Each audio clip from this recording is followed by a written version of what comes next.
إن الحمد لله نحمده ونستعينه ونستغفره ونؤمن به ونتوكل عليه ونعوذ بالله من شرور أنفسنا ومن سيئات أعمالنا من يهده الله فلا مضل له ومن يضلل فلا هادي له أي فلن تجد له وليا مرشدا ونشهد أن لا إله إلا الله وحده لا شريك له هو الذي لا ضد له ولا ند له لا مثل له ولا مثيل له لا وزير له ولا كفيل له لا شبه له ولا شبيه له لا ولد له ولا والد له وهو الواحد الفرد الصمد لم يلد ولم يولد ولم يكن له كفوا أحد ونشهد أن سيدنا ونبينا وحبيبنا وبشيرنا ونذيرنا وطبيبنا وطبيب أرواحنا وحبيبنا وحبيب ربنا محمدا عبد الله ورسوله أرسله بالحق بشيرا ونذيرا وداعيا إلى الله بإذنه وسراجا منيرا أما بعد فقد قال الله تعالى في كلامه المجيد وفي فرقانه الحميد أعوذ بالله من الشيطان الرجيم بسم الله الرحمن الرحيم ولقد آتينا لقمان الحكمة أن اشكر لله ومن يشكر فإنما يشكر لنفسه ومن كفر فإن الله غني حميد إن الله وملائكته يصلون على النبي يا أيها الذين آمنوا صلوا عليه وسلموا تسليما اللهم صل على محمد وعلى آل محمد كما صليت على إبراهيم وعلى آل إبراهيم إنك حميد مجيد اللهم بارك على محمد وعلى آل محمد كما باركت على إبراهيم وعلى آل إبراهيم إنك حميد مجيد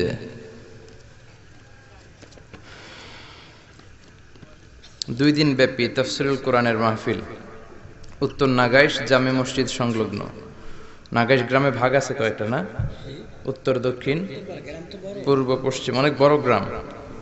উত্তর নাগাইশ জামে মসজিদ সংলগ্ন।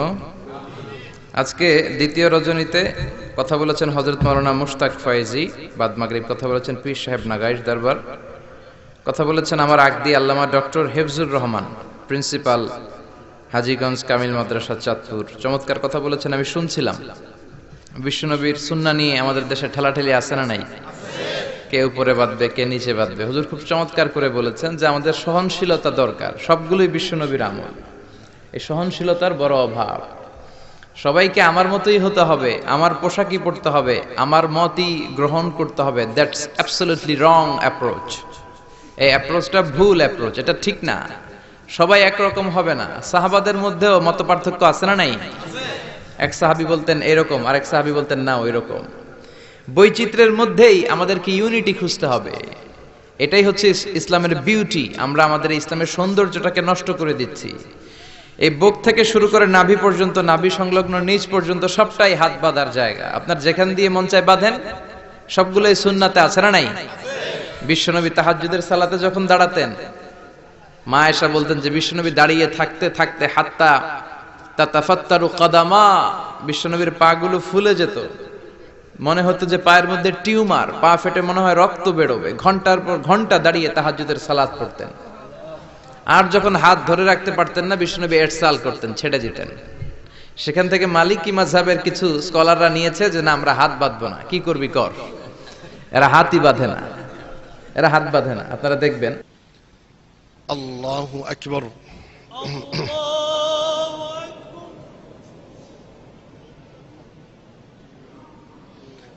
বিসমিল্লাহির রহমানির রহিম। আলহামদুলিল্লাহি রাব্বিল আলামিন, আর রহমানির রহিম। বাংলাদেশে এই আমলগুলো দেখা যায় না। আমরা তো পৃথিবীর বিভিন্ন দেশে ঘোরার কারণে এগুলো দেখার সুযোগ হয়েছে। মিশরে গেলাম প্রথম 2008-এর 21শে এপ্রিল। ওখানে যে এই প্রথম এই আমলটা দেখেছি, এর আগে দেখি নাই। এরা হাত বাঁধেন, আল্লাহু আকবার বলে ছেড়ে দেয়। মিশরীরা এইখানে বাঁধে, কেউ এইখানে বাঁধে, আমরা বাঙালিরা একটু নিচে বাঁধি। সবগুলো হাদিসে আছে না নাই? তা তো ঠেলাঠেলি কেন? আমিন বিষ্ণু ইসা ইসলাম আস্তেও বলতেন, জোরে বলতেন। হুজুর যেটা বললেন চমৎকার বলেছেন। তো আপনি আস্তে বলতে মনে চায় বলেন, জোরে বলতে মনে চায় বলেন, সমস্যা নাই। তবে আমিন বলা বাদ দিয়েন না। কারণ তোমরা যখন আমিন বলো, ফেরেশতারাও আমিন বলে। ইদা ওয়াফাকা তামিনুকুম মা তামিনিল মালাইকা গুফিরা লাহু মা তাকাদ্দামা মিন যামবি। তোমাদের আমিনের সাথে যখন ফেরেশতাদের আমিন মিলে যায়, তোমাদের সব গুনাহগুলো মাফ করে দেয় কে? আল্লাহ। এজন্য আমিন বলাটাকে স্কিপ করবেন না, বাদ দিবেন না, আমিন বলবেন। যারা জোরে বলতে অভ্যস্ত বলেন, যারা আস্তে বলতে অভ্যস্ত আস্তে বলেন, কিন্তু ঠেলাঠেলির কোনো সুযোগ ইসলামে নাই। ইসলাম তো ব্রড রিলিজিয়ন। ইসলামের বৈচিত্র্য, ইসলামের সৌন্দর্য দেখলে আপনি অবাক হবেন। মানুষের প্রয়োজনীয় এমন কোন জিনিস নাই যেটা আল্লাহ কোরআনে বলে নাই। চিল্লা এখন ঠিক কিনা? মা ফাররাতনা ফিল কিতাবি মিন শাই, এমন কিছু নাই যে আমি কোরআনে বলি নাই। ওয়া নাযালনা আলাইকাল কিতাবা তিবয়ানান লিকুল্লি শাই, এই কোরআনে আমি সব কিছুর সুস্পষ্ট ব্যাখ্যা দিয়ে আমি শুরু করেছি, এবং শেষ পর্যন্ত এই ব্যাখ্যাই আমি আল্লাহ কোরআনের ভেতরে দিয়েছি। কোরআন আল্লাহ শুরু করলেন বিসমিল্লাহির রহমানির রহিম দিয়ে, তার মানে বা দিয়ে। কোরআনের শুরু হয়েছে কি দিয়ে? আর কোরআন শেষ হয়েছে মিনাল জিন্নাতি ওয়ান নাস, শেষে সিন দিয়ে। বা আর সিন মিলাইলে কি হয়? এখন এই বাস দিয়ে, বাস কি ওই গাড়িতে চলার বাস না? বাসে চলে কুমিল্লায় যাব ওই বাস না। এই বাস মানে যথেষ্ট, এনাফ, সাফিসিয়েন্ট, কাফি। You don't need anything additional for your hidayah and the right sense of direction. তোমার হেদায়েতের জন্য এই কোরআনটাই বাস যথেষ্ট। বিয়ে বাড়িতে নতুন জামাই বাবু খাইতেছে, শালারা কেউ মুরগির রান দেয়, কেউ ঠ্যাং দেয়, কেউ এটা দেয়। জামাই বাবুকে বাস বাস আন্না, বাস বাস, আরে আর দিস না। আমরা বলি না বাস? এটা হচ্ছে ওই বাস। বাস মানে এনাফ, বাস মানে সাফিসিয়েন্ট, বাস মানে কাফি। মানে আল্লাহ বা থেকে বিসমিল্লাহির রহমানির রহিম দিয়ে সিন পর্যন্ত, মানে মিনাল জিন্নাতি ওয়ান নাস পর্যন্ত যা বলে দিলেন বাস যথেষ্ট, সাফিসিয়েন্ট। কিলাকিলির কোনো সুযোগ নাই। চিল্লা এখন ঠিক কিনা? সব বলেছেন, যা দরকার সব বলেছেন। অনেক আগের কাহিনী আল্লাহ বলেছেন। সুলাইমান আলাইহিস সালামের সময়ে কি করতেন, বালকিস কি করেছে, হুদহুদ পাখি কি করেছে, আদম আলাইহিস সালাম কি করেছে, নূহ আলাইহিস সালাম কি করেছে, সাইয়েদনা ইব্রাহিম কি করেছে। মানে স্টোরি, এই স্টোরি গল্প কোরআনের ভেতর আছে না নাই? বাচ্চারা রাত্রে ঘুমাতে চায় না, বলে আব্বু গল্প বলো। আম্মু গল্প বলো। তো আপনারা এই কোরআনের স্টোরিগুলো শোনাবেন, ইসলামের স্টোরিগুলো শোনাবেন, এক এক রাতে এক এক নবীর জীবনী শোনাবেন। এখন ওই বিড়ালের গল্প শোনাই, শিয়াল মামার গল্প। বাচ্চারা খেতে চায় না, রাতে আগে আগে ঘুমাতে চায় না, তো মা ভয় দেখায় তাড়াতাড়ি খাও, নাহলে কিন্তু সিংহ মামা আসবে, বিড়াল মামা আসবে, এগুলো বলে আপনারা ভয় দেখান না। ওমরে ফারুক যখন মদিনার খলিফা, ওমরে ফারুক যখন মদিনাতে পিস এস্টাবলিশ করলেন, শান্তি প্রতিষ্ঠা করলেন, মদিনার মায়েরা যখন বাচ্চাদেরকে ঘুম পাড়াতো, তারা কখনো বলতো না বাঘ আসতেছে ঘুমাও, সিংহ মামা আসবে ঘুমাও। মদিনার মহিলারা বলতো তাড়াতাড়ি ঘুমাও, ওই যে ওমর আসতেছে ওমর। সুবহানাল্লাহ পড়বেন না? তো তারা হচ্ছে আমাদের মডেল। এখন আমরা এদেরকে মডেল বানাই না। আল্লাহ বলেন দরাবাল্লাহু মাসালাল লিল্লাযিনা আমানু ইমরাতা ফিরআউন। গোটা বিশ্বের সব মুমিন নারীদের জন্য আল্লাহ ফেরাউনের বউকে মডেল বানিয়েছে। কি নাম? আসিয়া। আহা, আল্লাহর সামনে একবার মাথা নত করেছে, পৃথিবীর কোন শক্তির সামনে মাথা নত করে নাই। আসিয়া এবং ফেরাউনের ফিনান্স মিনিস্টার, অর্থমন্ত্রীর বিবি লুকিয়ে কালিমা পড়েছে, সাইয়েদনা মূসা আলাইহিস সালামের উপর ঈমান এনেছে। ফেরাউন শুনে দুইজনকে ডেকে নিয়ে আসলো। অর্থমন্ত্রীর বউয়ের সাথে দুধের বাচ্চা, বলল দুইজন নাকি ঈমান এনেছো লুকিয়ে লুকিয়ে, এক আল্লাহরে ছাড়ো, আমি ফেরাউনরে সেজদা দাও। এরা বলল জীবন যাবে কিন্তু ঈমান যাবে না, জীবন দিব কিন্তু ঈমান দিব। প্রথমে ধরলো অর্থমন্ত্রীর বউকে, তাড়াতাড়ি আমার পায়ে সেজদায় লুটিয়ে পড়ো। সে বলে না, জীবন যাবে ঈমান যাবে না। বলল তাই নাকি, দেখি তোমার ঈমানের কত পাওয়ার। জল্লাদরে বলল কড়াইয়ের ভেতরে আগুন গরম করো, তৈল গরম করো, দুধের বাচ্চাটারে টেনে নিয়ে তেলের মধ্যে ছেড়ে দাও। কল্পনা করতে পারেন? দুধের বাচ্চাকে মায়ের বুক থেকে ছিনিয়ে নিয়ে তেলের মধ্যে ফালাচ্ছে, বাচ্চাটা রোস্ট হয়ে যাচ্ছে, আর বাচ্চাটা বড় মানুষের মতো মাকে বলছে মা চিন্তার কারণ নাই, এটা উত্তপ্ত তেল নয়, এটা জান্নাতের বাগান। ভয় নাই মা, তুমি চলে আসো, তুমিও লাফিয়ে পড়ো, শাহাদাতের পেয়ালা থেকে মিষ্টি সুধা পান করো। মহিলার ঈমান আরো বেড়ে গেল। সে বলল আমি জীবন যাবে ঈমান যাবে। ফেরাউন বলল তোর ঈমান কত আমি দেখে নেব। এই মহিলাটাকেও উত্তপ্ত তেলের মধ্যে ছেড়ে দেয়। বাকি রইল ফেরাউনের বউ আসিয়া। আসিয়ারে ফেরাউন বলল আসিয়া এক আল্লাহর ইবাদত ছাড়ো, আমারে সেজদা দাও। আসিয়ারও এক কথা, জীবন দিব ঈমান দিব না। ফেরাউন বলে আসিয়া তোরে উলঙ্গ করব, বউ হয়েছিস, আই ডোন্ট কেয়ার। হাজার হাজার মানুষের সামনে নিজের বউকে উলঙ্গ করলো, তক্তার মধ্যে উলঙ্গ বউকে শুইয়ে হাতের মধ্যে পেরেক ঢুকালো, পায়ের মধ্যে পেরেক ঢুকালো, এক একটা পেরেক ঢুকায় তক্তার মধ্যে ছিদ্র হয়ে ঢুকে আর ফিনকি দিয়ে রক্ত বেরোয়। আসিয়া চিৎকার মারে। ফেরাউন বলে তাড়াতাড়ি আসিয়ারে তেলের মধ্যে ফেল। আল্লাহ বললেন জিব্রাইল যা জান্নাতটা তুলে নিয়ে আসিয়ার চোখের সামনে ধর, আমার আসিয়া জান্নাত দেখে দেখে যেন আমার কাছে আসে।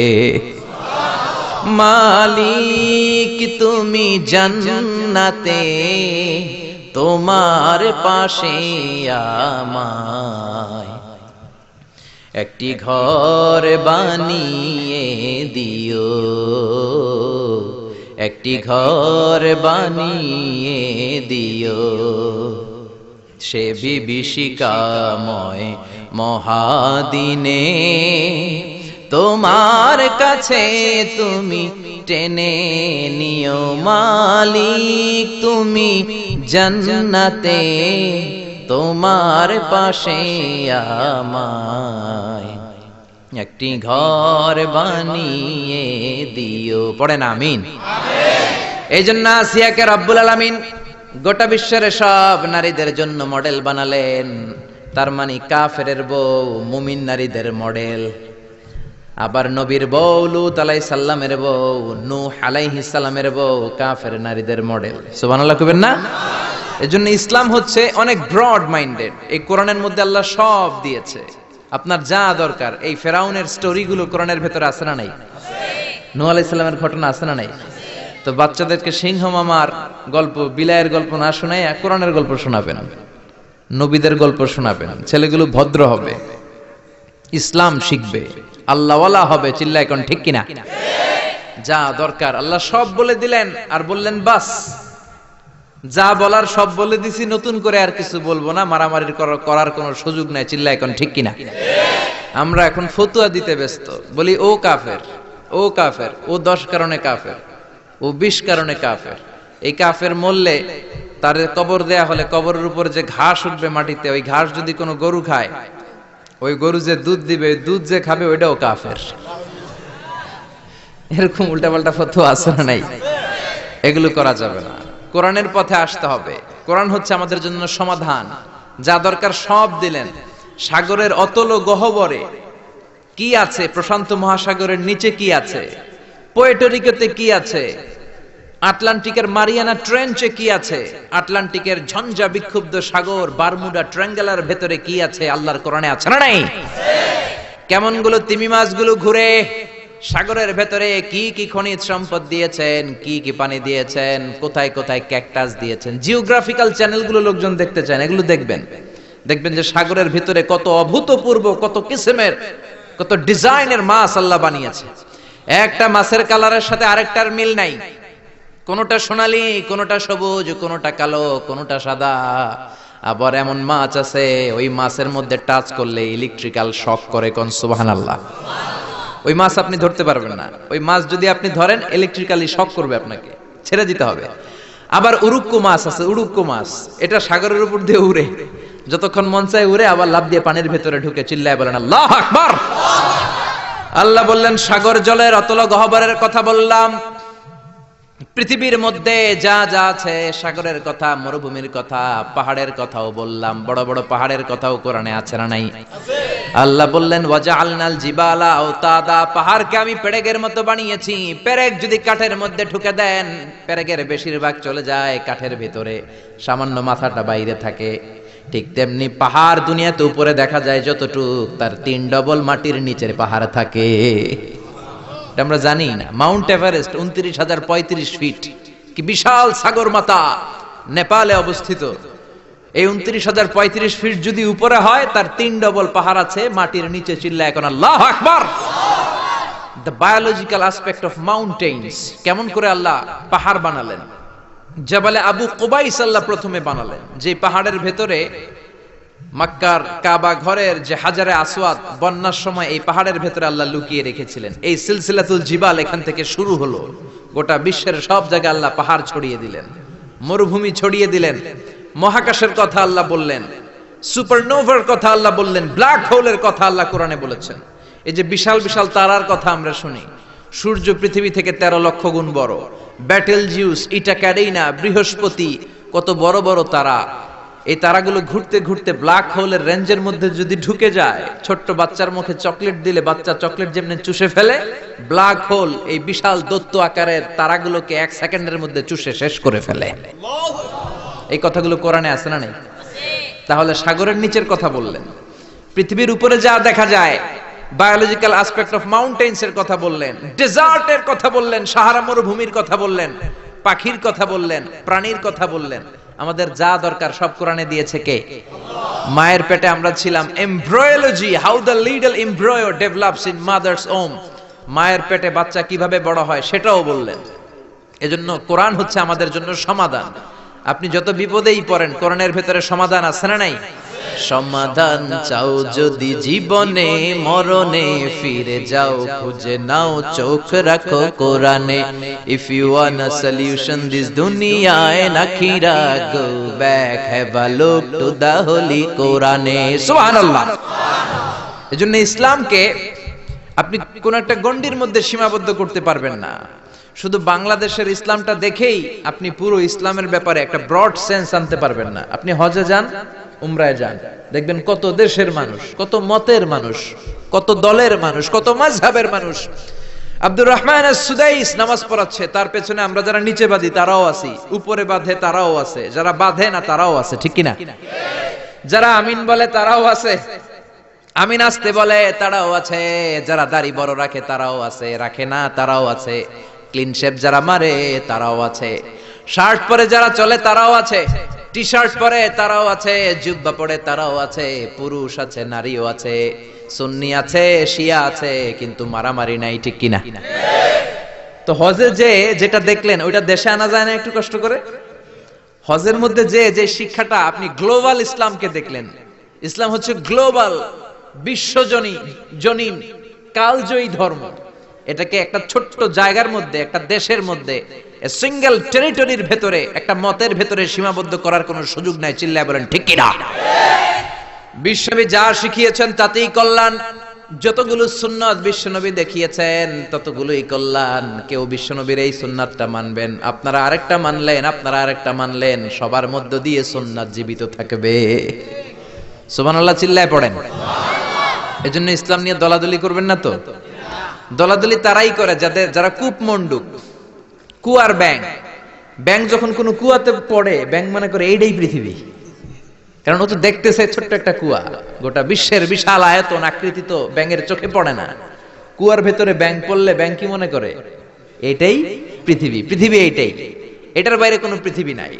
তো আপনাকে অনেক পড়তে হবে, পড়া শুরু করলে শেষ নাই। জিসকা সবক লি লিয়া উসকি তেরা ছুটি নেই।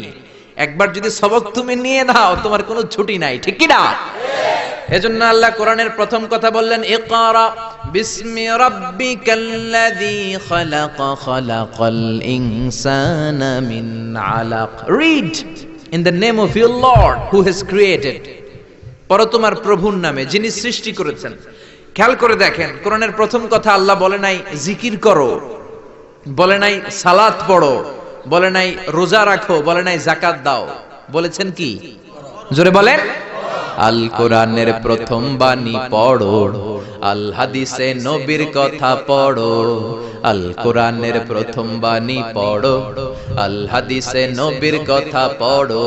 পড়ে পড়ে শেখো, শিখে শিখে তুমি তোমার নিজের জীবন গড়ো। আল্লাহু আকবার। এজন্য আল্লাহ বললেন পড়ো।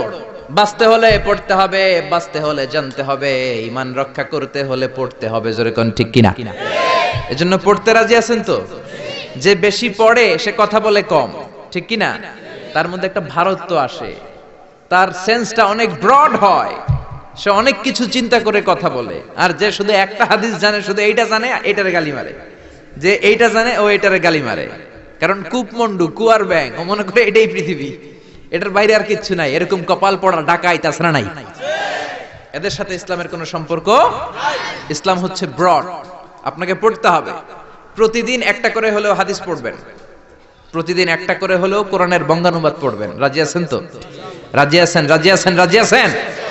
আপনি যদি না পড়েন আপনি বাঁচতে পারবেন না। আপনি কোনো অজুহাত আল্লাহ সেদিন গ্রহণ করবে না। No excuse will be granted that day. সেদিন আল্লাহ কোনো এক্সকিউজ নিবে না। আপনি যদি বলেন আল্লাহ আমি আরবি বুঝি নাই, আল্লাহ বলবে বাংলা পড়ো নাই কেন? কারণ বাংলা কোরআনের অনুবাদ আছে না নাই? বাংলা পড়ি নাই, এই অজুহাতকে আল্লাহ গ্রহণ করবে? এজন্য কোরআনের অনুবাদ হয়েছে বিভিন্ন ভাষায়, শত শত ভাষায় কোরআনের অনুবাদ হয়েছে। আপনি যদি বলেন আল্লাহ আমি ইঞ্জিনিয়ার ছিলাম, কি ছিলাম? আমি অনেক ব্যস্ত ছিলাম, আল্লাহ আপনার চেয়ে বড় ইঞ্জিনিয়ার দেখাই দিবে। খুররম জাহ মুরাদ পাকিস্তানের অনেক বড় একজন ইঞ্জিনিয়ার, কাবা ঘরের প্রজেক্ট ডিজাইনার ছিলেন। উনি কোরআনের উপর বই লিখেছেন, তাফসীর লিখেছেন। আল্লাহ বলবে ও এত বড় ডিজাইনার ইঞ্জিনিয়ার হয়ে কোরআন পড়তে পারে, তুই পারলি না কেন? ঠিক কি না? আপনি যদি বলেন আল্লাহ আমি ডাক্তার ছিলাম, ডাক্তার অনেক ব্যস্ত ছিলাম, আমি এমবিবিএস করেছি, এফসিপিএস করেছি, বিদেশি ডিগ্রি নিয়েছি, এই ডিগ্রি নেওয়ার কারণে আমি আসলে পড়তে পারি না এই কোরআন, আল্লাহ মাফ করে দিবে? কারণ no excuse will be granted that day.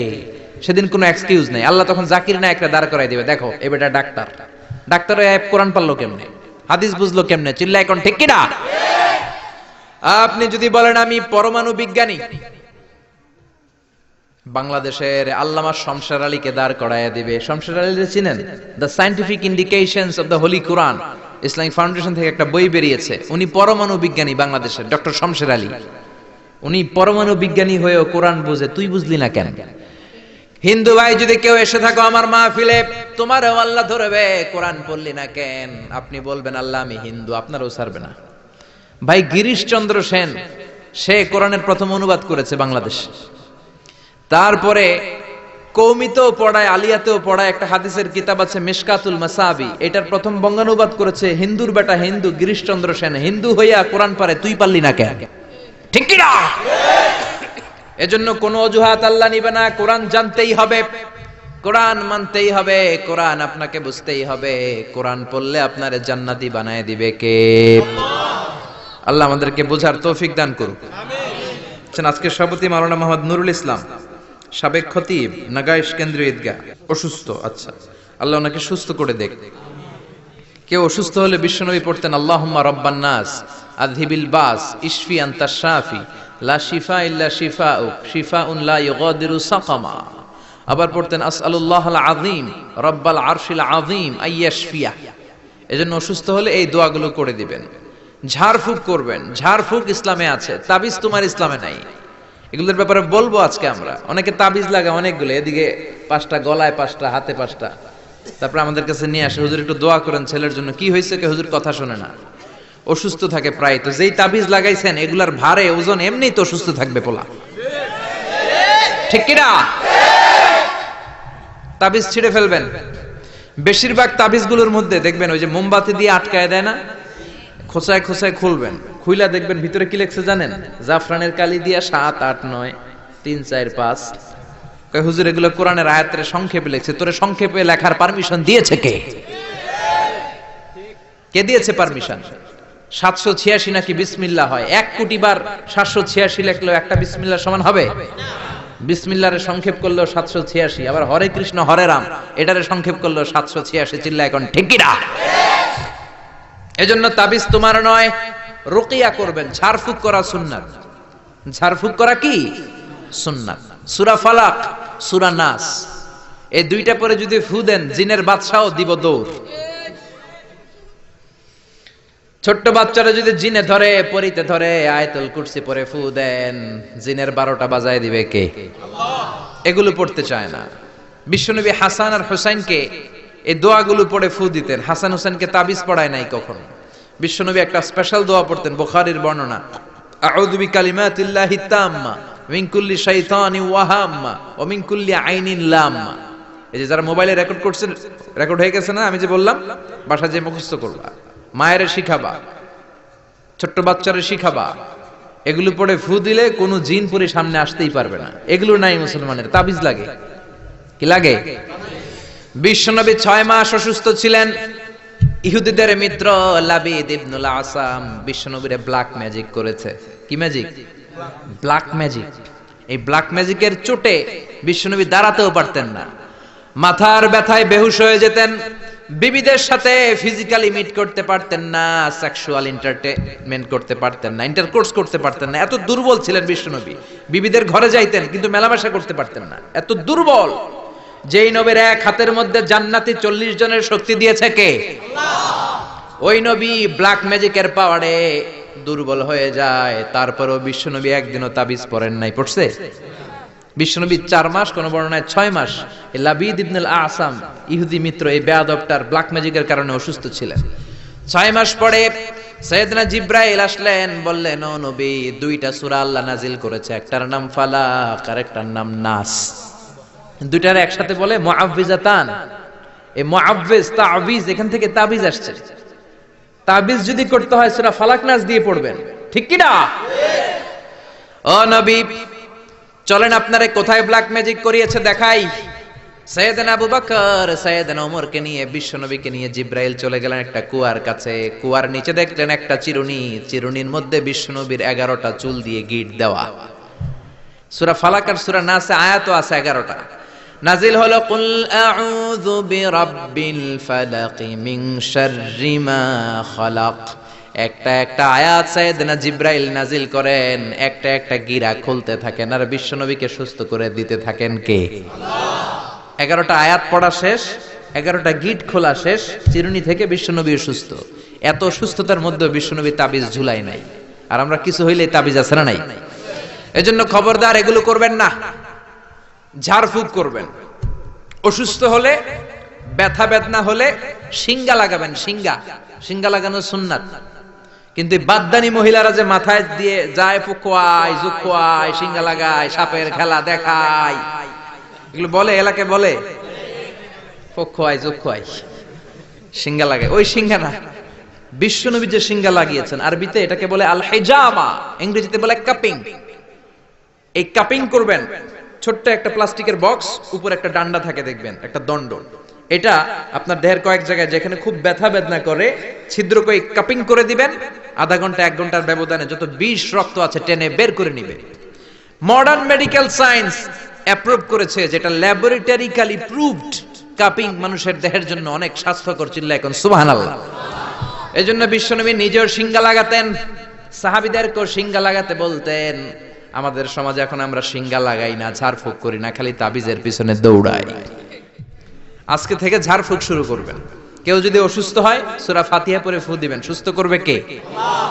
বিশ্বনবীর হাতে একবার বল্লা পোকা কামড় দিল, ব্যথার চোটে নবী কাতরায়। মা আয়েশারে বললেন, আয়েশা লবণের পানি গরম দাও, হাতের মধ্যে ঢালো। বিশ্বনবী সূরা ফাতিহা পড়তে লাগলেন আর ফু দিতে লাগলেন। মা আয়েশা লবণের পানি ঢালতে লাগলেন। মা আয়েশার লবণের পানি ঢালাও শেষ, বিশ্বনবীর সূরা ফাতিহা পড়াও শেষ, আঙ্গুলের ব্যথাও। মা আয়েশা বললেন, নবী আপনি সূরা ফাতিহা পড়ে ফু দিলেই তো ভালো হয়ে যায়, আমারে কষ্ট দিলেন কেন? আমারে লবণের পানি গরম করতে বললেন কেন?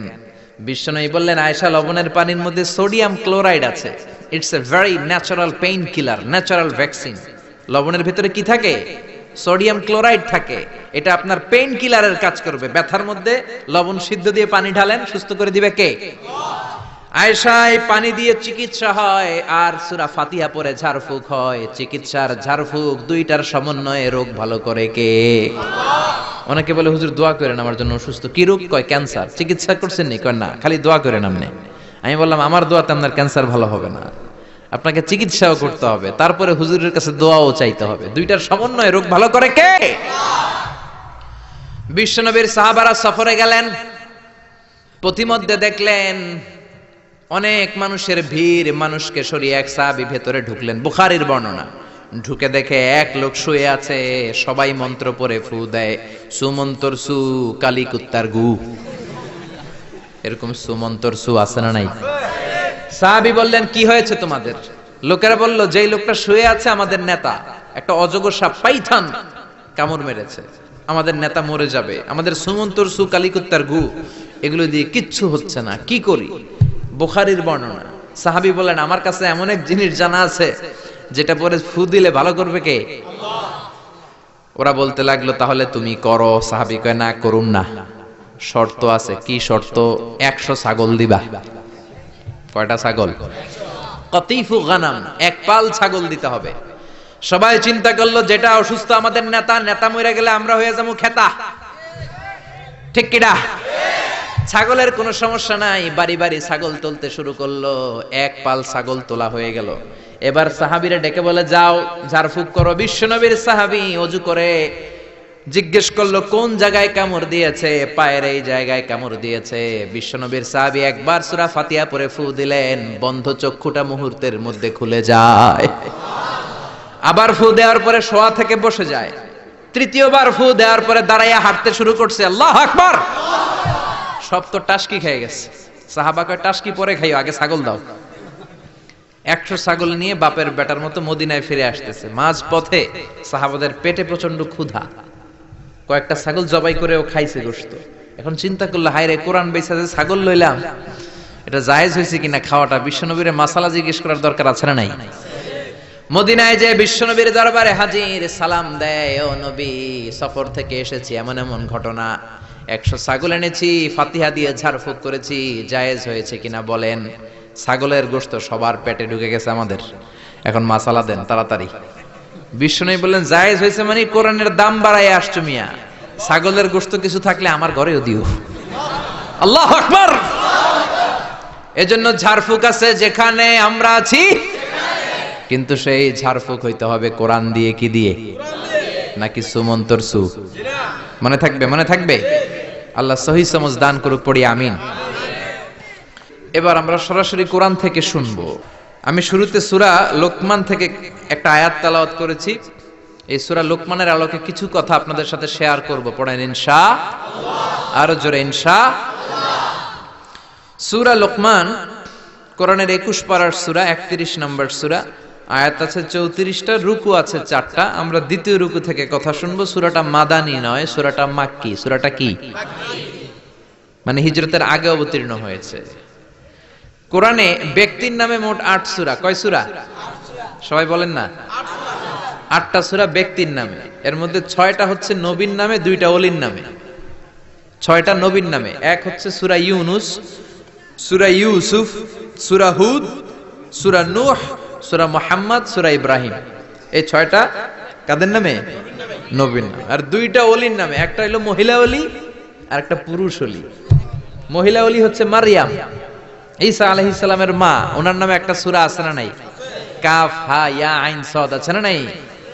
আর একটা হচ্ছে পুরুষ ওলি, তিনি হচ্ছেন লোকমান আলাইহিস সালাম। কোন সুবহানাল্লাহ। লোকমান আল হাকিম, আল্লাহ ওনাকে অনেক জ্ঞান দিয়েছেন, অনেক প্রজ্ঞা দিয়েছেন, অনেক মেধা দিয়েছেন, অনেক বুদ্ধিমত্তা দিয়েছেন। উনি ওনার ছেলেকে 10টা উপদেশ দিয়েছেন। এই উপদেশ বাণীগুলো আল্লাহর কাছে এত ভালো লেগেছে, আল্লাহ সরাসরি কোরআনের মধ্যে উপদেশগুলো তুলে ধরেছে। সুবহানাল্লাহ। বাড়িতে যে বলেন প্রজ্ঞার মোড়কে সুসজ্জিত 10টা উপদেশ বাণী, মহামূল্যবান উপদেশ বাণী। এখানে বাবা যারা এসেছেন, আপনারা সবাই আপনাদের ছেলেদেরকে এই উপদেশগুলো দিতে হবে। এখন থেকেই তাদেরকে কোরআন শিখাতে হবে। এজন্য ইসলাম বলে জন্ম নেয়ার পরে বাচ্চার কানে তুমি আজান দাও। যদিও বাচ্চার উপর এখনো তার আমলনামা শুরু হয় নাই, কিন্তু তার কানের সামনে ইসলামটা তুমি পৌঁছে দাও। এখনো তার নামাজ ফরজ না, রোজা ফরজ না, বড় হয় নাই, আমলনামা শুরু হয় নাই, কিন্তু জন্মের পরেই আজান, কারণ ইসলামটাকে কানের সামনে তুলে ধরো। 7 বছর বয়স হয়েছে, একটা সুন্দর নাম রাখো। সুন্দর নামের দরকার আছে না নাই? এখন সুন্দর নাম রাখতে চায় না। আজকে যার বাসায় খেলাম, ছেলের নাম আল ফারাবি, একজন বড় দার্শনিকের নামে নাম, খুব সুন্দর। এগুলো রাখবেন। লোকমান, এই নাম রাখবেন। লোকমান নামটা কেমন লাগে? সুন্দর লাগে তো? এই ভালো ভালো নামগুলো রাখবেন, তাহলে ছেলেগুলোর ভদ্র বানাবে কে? এখন অনেক বাসায় গেলে বাচ্চাদের এমন নাম শোনা যায়, অবাক হয়ে যায়। চাচা গ্রাম থেকে শহরে আসছে ভাতিজার সাথে দেখা করতে, গ্রাম থেকে শাকসবজি নিয়ে আসছে। তো যাওয়ার পরে ভাতিজা নাস্তা দিচ্ছে চাচাকে, চাচা খান। চাচা নাস্তা খায় আর বলে, অনেকদিন পরে আসছি, তোমার নাকি 1 ছেলে 1 মেয়ে, আমার সাথে তো কোনোদিন দেখা হয় নাই, ডাকো না একটু দেখা করি। ভাতিজা ওদেরকে ডাক দিছে, ব্রাশ ফায়ার। ব্রাশ ফায়ার শুন না, চাচা খানা থিয়া দিছে দৌড়। ভাতিজা বলে, চাচা দৌড়ায়েন না। চাচা আইজো দৌড়, কাইলো দৌড়, জনমের দৌড়। চাচাও দৌড়ায়, ভাতিজাও দৌড়ায়। চাচা কয়, ভাতিজা বয়স আমার 80, আমারে তুই ব্রাশ ফায়ার করিস না। ভাতিজা বলে, চাচা এই ব্রাশ ফায়ার ওই ব্রাশ ফায়ার না, ছেলের নাম ব্রাশ, মেয়ের নাম ফায়ার। যে বলছে ছেলে মেয়েরে ডাকো, তো ভাতিজা বলছে ব্রাশ ফায়ার। কপাল পোড়া। এরকম নাম আছে না নাই? আহাব্বুল আসমা ইলাল্লাহ আব্দুল্লাহ, আব্দুর রহমান। আল্লাহর কাছে সবচাইতে প্রিয়তম নাম হচ্ছে আব্দুল্লাহ আর হচ্ছে আব্দুর রহমান। সুবহানাল্লাহ পড়েন। এই নামগুলো রাখতে রাজি আছেন তো? আব্দুল্লাহ, আব্দুর রহমান রাখবেন। নবীদের নামে নাম রাখবেন, সাহাবাদের নামে নাম রাখবেন, তাহলে ছেলেগুলো ভদ্র হবে, নামাজি হবে, ঠিক কিনা? সাইয়েদনা লোকমান তার ছেলেকে উপদেশ দিলেন 10টা। জোরে বলেন কয়টা? উপদেশগুলো আল্লাহর কাছে এত ভালো লেগেছে, আল্লাহ সরাসরি কোরআনে যেমন যেমন বাবা উপদেশ দিয়েছিল তেমন তেমন আল্লাহ তুলে ধরেছে। এজন্য সব বাবাদের উচিত ছেলেদেরকে উপদেশ দেয়া। ছেলে যত ছোটই হোক, তার কানে আপনি ইসলাম পৌঁছে দেন। জন্মের পরে কানে আজান দেন। বয়স যখন 7 দিন আকিকা দেন। আকিকা অনেকে দেরি করে দেয়, কুরবানির সাথে দেয়, হ্যাঁ আদায় হবে, কিন্তু 7 দিনে দিলে সুন্নাত সম্মত আদায় হবে, ঠিক কিনা? 7 দিনে দিবেন। 7ম দিনে মেয়ে হলে 1টা খাসি, ছেলে হলে 2টা খাসি। বিশ্বনবীর সুন্নাহ নিয়ে আপনি থাকেন, এটার মধ্যে বরকত, রহমত, মার্সি, ব্লেসিং চাচা নাই। 7 দিনের দিন নাম রাখবেন, আকিকা দিবেন, কোরআন শিখাবেন। ছেলে যখন বড় হবে, ছেলের হাতে কোরআন তুলে দিবেন, ছেলেটা কোরআন ওয়ালা হবে। আর যদি ছেলের হাতের মধ্যে গানের বাদ্যযন্ত্র তুলে দেন, গানকে ভালোবাসবে। আমার বাবার মুখে প্রথম যেদিন শুনেছিলাম গান, সেদিন থেকে গানি জীবন, গানি আমার প্রাণ। আমার মায়ের আদেশ বাবার মতো গাইতে হবে গান, সেদিন থেকে গানি জীবন গানি আমার প্রাণ। তো গান জীবন প্রাণ তো হইবই। গান শিখাইছেন, কোরআন শিখান নাই, কপাল পোড়া।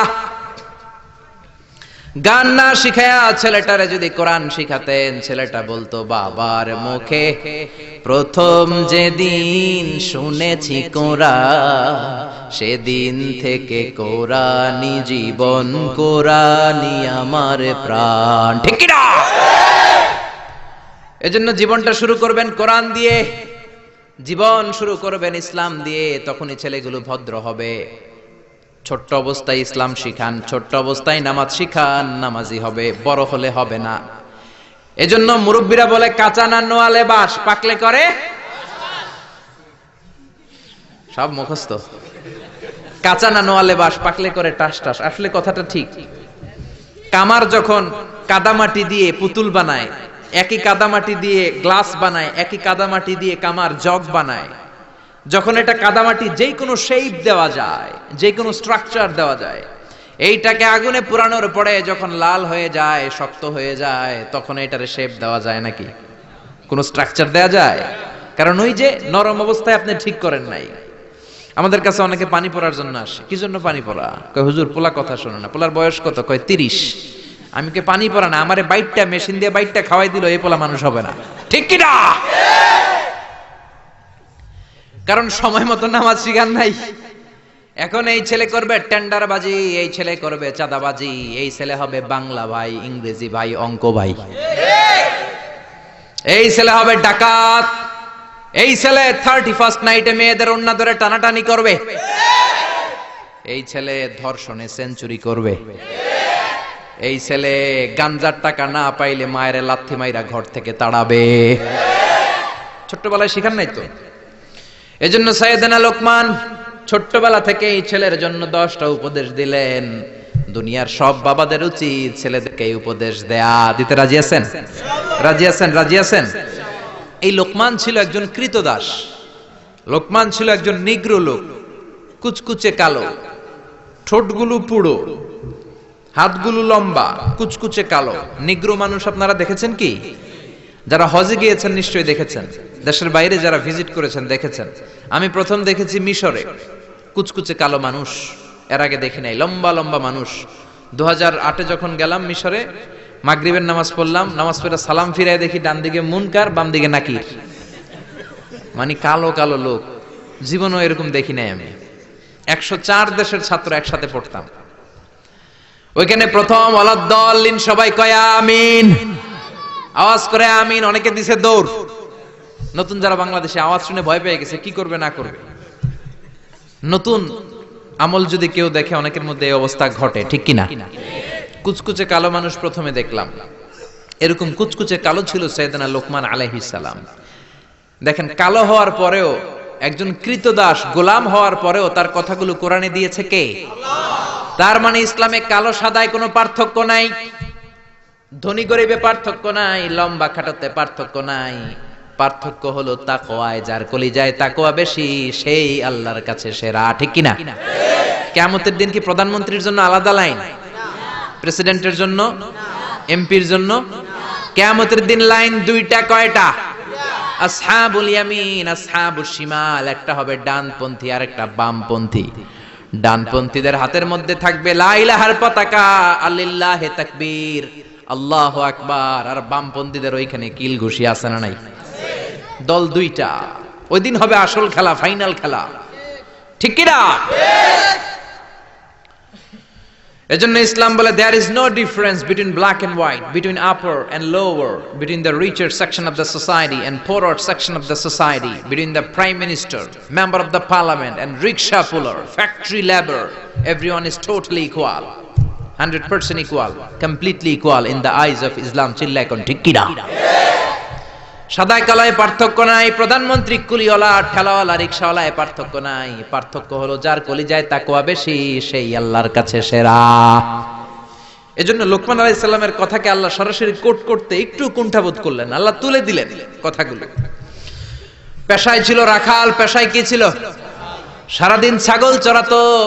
রাতের বেলায় যখন ঘরে ফিরতো, এলাকার মানুষগুলো এরকম বসতো ওনার কথা শোনার জন্য। মাগরিবের পরেই হাজার হাজার লোক চলে আসতো এই রাখালের কথা শুনতে, কারণ আল্লাহ তাকে হিকমত দিয়েছে, প্রজ্ঞা দিয়েছে, বিবেক দিয়েছে, কমন সেন্স দিয়েছে। সাইয়েদনা লোকমানের কথা শোনার জন্য হাজার হাজার লোক হয়। লোকমানের মনিব ভাবে, ঘটনা কি, আমি হলাম ওর মনিব, আমার কাছে কেউ আসে না, আর এই লোকটা আমার কর্মচারী, কুচকুচে কালো দেখতে, তার কথা শোনার জন্য লোকেরা আসে কেন? লোকদের জিজ্ঞেস করলো তোমরা আসছো কেন? আপনার রাখাল ছেলের মাথার মধ্যে এত হিকমত, এত বুদ্ধি, তার কথাগুলো শোনার জন্য আমরা এসেছি। আমার এই রাখালের এত হিকমত, এত বুদ্ধি, দেখি তো কি হিকমত আছে। ডেকে আনলো একবার লোকমানকে, লোকমান তাআলা হুনা, এদিকে আসো। ইবনে জারির আত-তাবারি ওনার তাফসীরের ভেতরে, তাফসীর ইবনে জারির আত-তাবারি, এটার মধ্যে উনি লিখেছেন, উনি যে কত কিছু লিখেছেন, উনি একটা তারিখের গ্রন্থ, ইতিহাসের গ্রন্থ লিখেছেন, তারিখে তাবারি। আলেম যারা আছেন বুঝবেন, উনি জীবনে যত পৃষ্ঠা লিখেছেন ওইটা দিয়ে যদি উনার জীবনের বয়সটারে ভাগ দেওয়া হয়, এভারেজে উনি দৈনিক প্রতিদিন লিখেছেন 85 পৃষ্ঠা। আমরা 85 পৃষ্ঠা তো পড়তেও পারি না। আপনি একদিনে 85 পৃষ্ঠা পড়ছেন কোনোদিন? উনি প্রতিদিন লিখতেন অন এভারেজ 85 পেজেস, 85 পৃষ্ঠা প্রতিদিন লিখতেন। উনি ওনার তাফসীর এনেছেন। মনিব লোকমান ডেকে বলে, ও লোকমান, ইযবাহ শাতান, একটা ছাগল জবাই করো, ওয়া আখরিজ মিনহা আতিয়াবা মুদগাতাইন, এবার ছাগলের সবচাইতে দুইটা দামি অঙ্গ ছুরি দিয়ে কেটে আনো। সাইয়েদনা লোকমান মনিবের কথা অনুযায়ী ছাগল জবাই করলেন, জবাই করে জিহ্বাটা আর কলবটা কেটে আনলেন। বললেন, মনিব, এই দুইটা অঙ্গ সবচেয়ে দামি। এবার মনিব বলল, ইযহাব ওয়াজবাহ শাতান উখরা, আরেকটা ছাগল জবাই করো, ওয়া আখরিজ মিনহা আখবাস মুদগাতাইন, এবার সবচেয়ে নিকৃষ্ট দুইটা অঙ্গ কেটে আনো। এবার সাইয়েদনা লোকমান আবার ছাগল জবাই করলেন, আবারও জিহ্বা আর কলব কেটে নিয়ে আসলেন। মনিব বলে, মা হাযা ইয়া লোকমান, ও লোকমান, সবচাইতে উৎকৃষ্ট দুইটা অঙ্গ কেটে আনার জন্য বললাম, জিহ্বার কলব আনলা, সবচেয়ে নিকৃষ্ট দুইটা অঙ্গ কেটে আনতে বললাম, তখনও জিহ্বার কলব আনলা, ঘটনাটা কি? সাইয়েদনা লোকমান বললেন, জিহ্বা যদি ভালো হয় এর চেয়ে ভালো অঙ্গ আর হয় না, জিহ্বাটা যদি খারাপ হয় এর চেয়ে খারাপ অঙ্গ আর হয় না, ঠিক কি না? এই জিহ্বা দিয়ে যদি কোরআনের তেলাওয়াত করেন, এই জিহ্বা দিয়ে যদি আপনি আল্লাহর জিকির করেন, এই জিহ্বা দিয়ে যদি কোরআনের দাওয়াত দেন, এই জিহ্বা দিয়ে যদি ভালো ভালো কথা বলেন, এই জিহ্বাটাই হলো সেরা অঙ্গ। আর এই জিহ্বা দিয়ে যদি মিথ্যা কথা বলেন, ওয়াদার খেলাফ করেন, মানুষকে গালি দেন, চগলখুরি করেন, গীবত করেন, জিহ্বার চেয়ে খারাপ কোন অঙ্গ হতে পারে? এজন্য আল্লাহ বললেন, আলাম নাজআল লাহু আইনাইনি ওয়া লিসানাও ওয়া শাফাতাইনি ওয়া হাদাইনাহুন নাজদাইন। ও গোলাম, তোরে চোখ দিলাম, ঠোঁট দিলাম, তোরে আমি জিহ্বা দিলাম। জিহ্বা দিলেন কে? আল্লাহ। জিহ্বা না থাকলে খাবারের স্বাদ নিতে পারতেন? জোরে বলেন। আল্লাহর দেহের অঙ্গগুলার সেটিং এত সুন্দর। এই দেখেন, খাবো, এইখানে মুখ, চাবানোর জন্য ভিতরে দাঁত, ঘ্রাণ নেওয়ার জন্য তার 2 ইঞ্চি উপরে নাক, দেখার জন্য চোখ। আচ্ছা, আমাদের চোখ দুইটা যদি পিছনে থাকতো, এদিকে একটা এদিকে একটা, তাহলে খাওয়ার সময় এটা ভালো কি খারাপ দেখার জন্য এইভাবে নেওয়া লাগতো, তাই না? আচ্ছা, নাক যদি এইখানে না থাকে, নাক থাকতো এইখানে পিঠে, পিঠে যদি নাকটা থাকতো, তাহলে খাওয়ার আগে এটা কি ভালো খাবার না বাসি খাবার, আগে নাকের এইখানে দেখানো লাগতো, একটু সুইকা দেখি ভালো কিনা, ঠিক কিনা? চোখ যেখানে আল্লাহ রাখলেন, এখান থেকে যদি মাত্র 2 ইঞ্চি উপরে, এইখানে হয়তো বাম চোখটা, এদিকে ডান চোখটা কি হইতো? ফুটবল খেলতে যায়, ফুটবলে হেড দিতে গেলে চোখ দুইটা ডিমের মতো পোষ হয়ে যেত, ঠিক কিনা? কান দুইটা চমৎকার জায়গায় দিলেন, আপনি অবাক হয়ে যাবেন। আল্লাহর এই বডি মেকানিজম, হিউম্যান অ্যানাটমি নিয়ে যদি আপনি চিন্তা করেন, কিভাবে আল্লাহ ডিএনএ দিয়েছেন, ডাইঅক্সিরিবো নিউক্লিক অ্যাসিড, যেটা আমাদের প্রাণের ব্লুপ্রিন্ট, কোটি কোটি ডিএনএ। আমার দাদা, আমার পরদাদা, আমার 14 দাদা, কে কোন ধরনের বৈশিষ্ট্য, ক্যারেক্টারিস্টিক্স, কোয়ালিটি নিয়ে এসেছে, সব ডিএনএ এর মধ্যে আল্লাহ দিয়ে দিয়েছেন। একজনের ডিএনএ এর সাথে আরেকজনের ডিএনএ এর কোনো মিল নাই, কোন সুবহানাল্লাহ। এমন ভাবে সেটিং করেছেন যেটা যেখানে দরকার। খেয়াল করে শুনেন, এই যে কানটা, এই কানটা যদি আল্লাহ এই বগলের নিচে দিত, আর এই ডান কানটা যদি এই বগলের নিচে দিত, আজকে আমার ওয়াজ শোনা লাগতো এইভাবে, ঠিক কিনা? কারণ এইভাবে যদি কান চাপা পড়ে থাকে, কথা শোনা যাবে? সুবহানাল্লাহ কইতে পারলেন না? এজন্য আল্লাহ বললেন, আলাম নাজআল লাহু আইনাইনি ওয়া লিসানাও ওয়া শাফাতাইনি ওয়া হাদাইনাহুন নাজদাইন। তোরে জিহ্বা দিলাম, জিহ্বা দিয়ে স্বাদ নেয়ার সুযোগ দিলাম। আমাদের এই যে জিহ্বা, নরম নরম টিস্যু দিয়ে আল্লাহ জিহ্বাটারে বানিয়েছেন। এই জিহ্বার পার স্কয়ার সেন্টিমিটারে টেস্ট বার্ড আছে 84টা। সেই হিসাবে আমাদের পুরো জিহ্বা দিয়ে আমরা কয়েক হাজার ধরনের খাদ্যের স্বাদ আস্বাদন করতে পারি। কোন সুবহানাল্লাহ। এত নরম অঙ্গ দেহের আর দ্বিতীয়টা নাই। একটা চুল যদি জিহ্বার মধ্যে পড়ে যায় সেটাও টের পাওয়া যায়, জোরে কোন ঠিক কিনা? এজন্য রব্বুল আলামিন সাইয়েদনা মুসারে ডেকে বললেন, ও মুসা, তোর মেজাজ দিয়েছি গরম, কিন্তু জিহ্বা দিয়েছি নরম। ফেরাউনের কাছে যখন দাওয়াত নিয়ে যাবা, গরম মেজাজটা নিয়ে যেও না, নরম জিহ্বাটা দিয়ে নরম নরম ভাষায় দাওয়াত দিবা। ফাকুলা লাহু কাওলান লাইনান লাআল্লাহু ইয়াতাযাক্কারু আও ইয়াখশা। ও মুসা, তুমি আর তোমার ভাই হারুন ফেরাউনের কাছে যখন যাবা, মেজাজ গরম দেখায় না। মেজাজ দিছি গরম, কিন্তু জিহ্বা দিছি নরম। নরম জিহ্বা দিয়ে নরম ভাষায় দাওয়াত দিবা, হয়তো ফেরাউনের কপালে খুলে যেতে পারে, ঠিক কি না?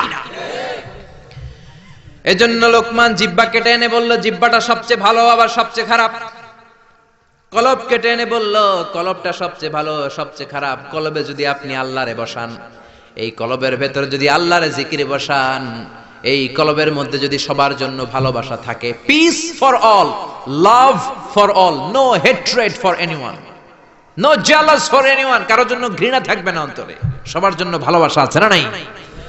এই অন্তরে যদি সবার জন্য ভালোবাসা পুষে রাখেন, আল্লাহর জিকির দিয়ে যদি অন্তরটারে সমৃদ্ধ করেন, কলবের চাইতে দামি কোনো অঙ্গ আছে নাকি? এজন্য আল্লাহ বললেন, আলা বিযিকিরিল্লাহি তাতমাইন্নুল কুলুব। দুনিয়ার কোন জিনিস দিয়ে কলব ঠান্ডা হয় না একমাত্র জিকির ছাড়া। লা ইলাহা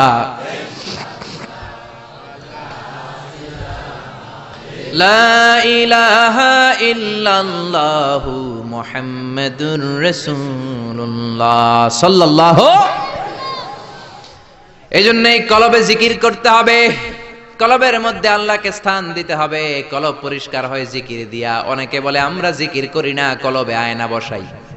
কি বসাই? আয়না বসাইয়া দে মোর কলবের ভিতর। বাবারে, আছে না নাই? আসলে আয়না আছে নাকি কলবে? বাবার কলবেই নাই, তোমার কলবে থাকবে কেমনে? আয়না টায়না কিছু না, কলবের ভেতরে জিকির থাকবে কার? লোকমান বলল, সবচেয়ে দামি অঙ্গ জিহ্বা, সবচেয়ে নিকৃষ্ট অঙ্গ জিহ্বা, সবচেয়ে দামি অঙ্গ কলব, সবচেয়ে নিকৃষ্ট অঙ্গ কলব। মনিব তো বলে, তাই তো, লোকমানের তো আসলেই অনেক জ্ঞান।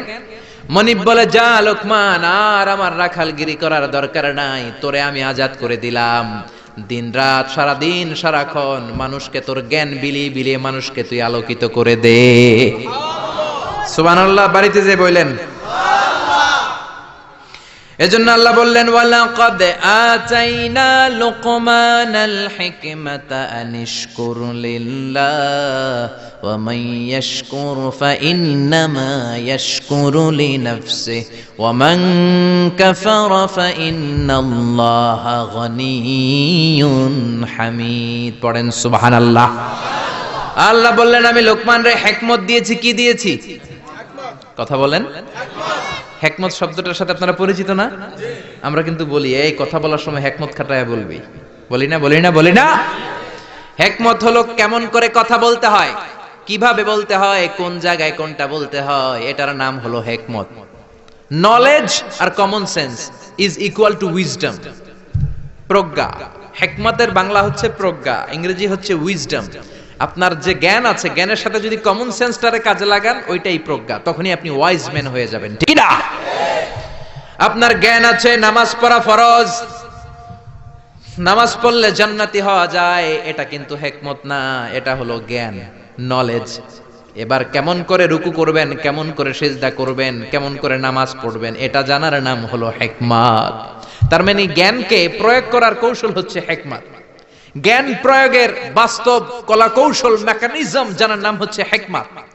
এই জন্য যারা কোরআনের দাওয়াত দেয়, যারা মুফাসসিরে কোরআন, যারা খতিব, যারা ইমাম সাহেব, আল্লাহ তাদেরকে বললেন দাওয়াত দেওয়ার সময় হিকমতের সাথে দিবা।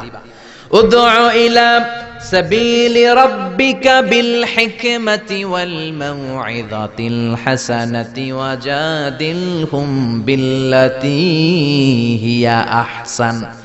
উদউ ইলা সাবিলি রাব্বিকা, আল্লাহর রাস্তায় দাওয়াত দাও। কিভাবে দিবা? বিল হিকমা, হিকমতের সাথে দিবা। হিকমত আল্লাহ সবারে দেয় না।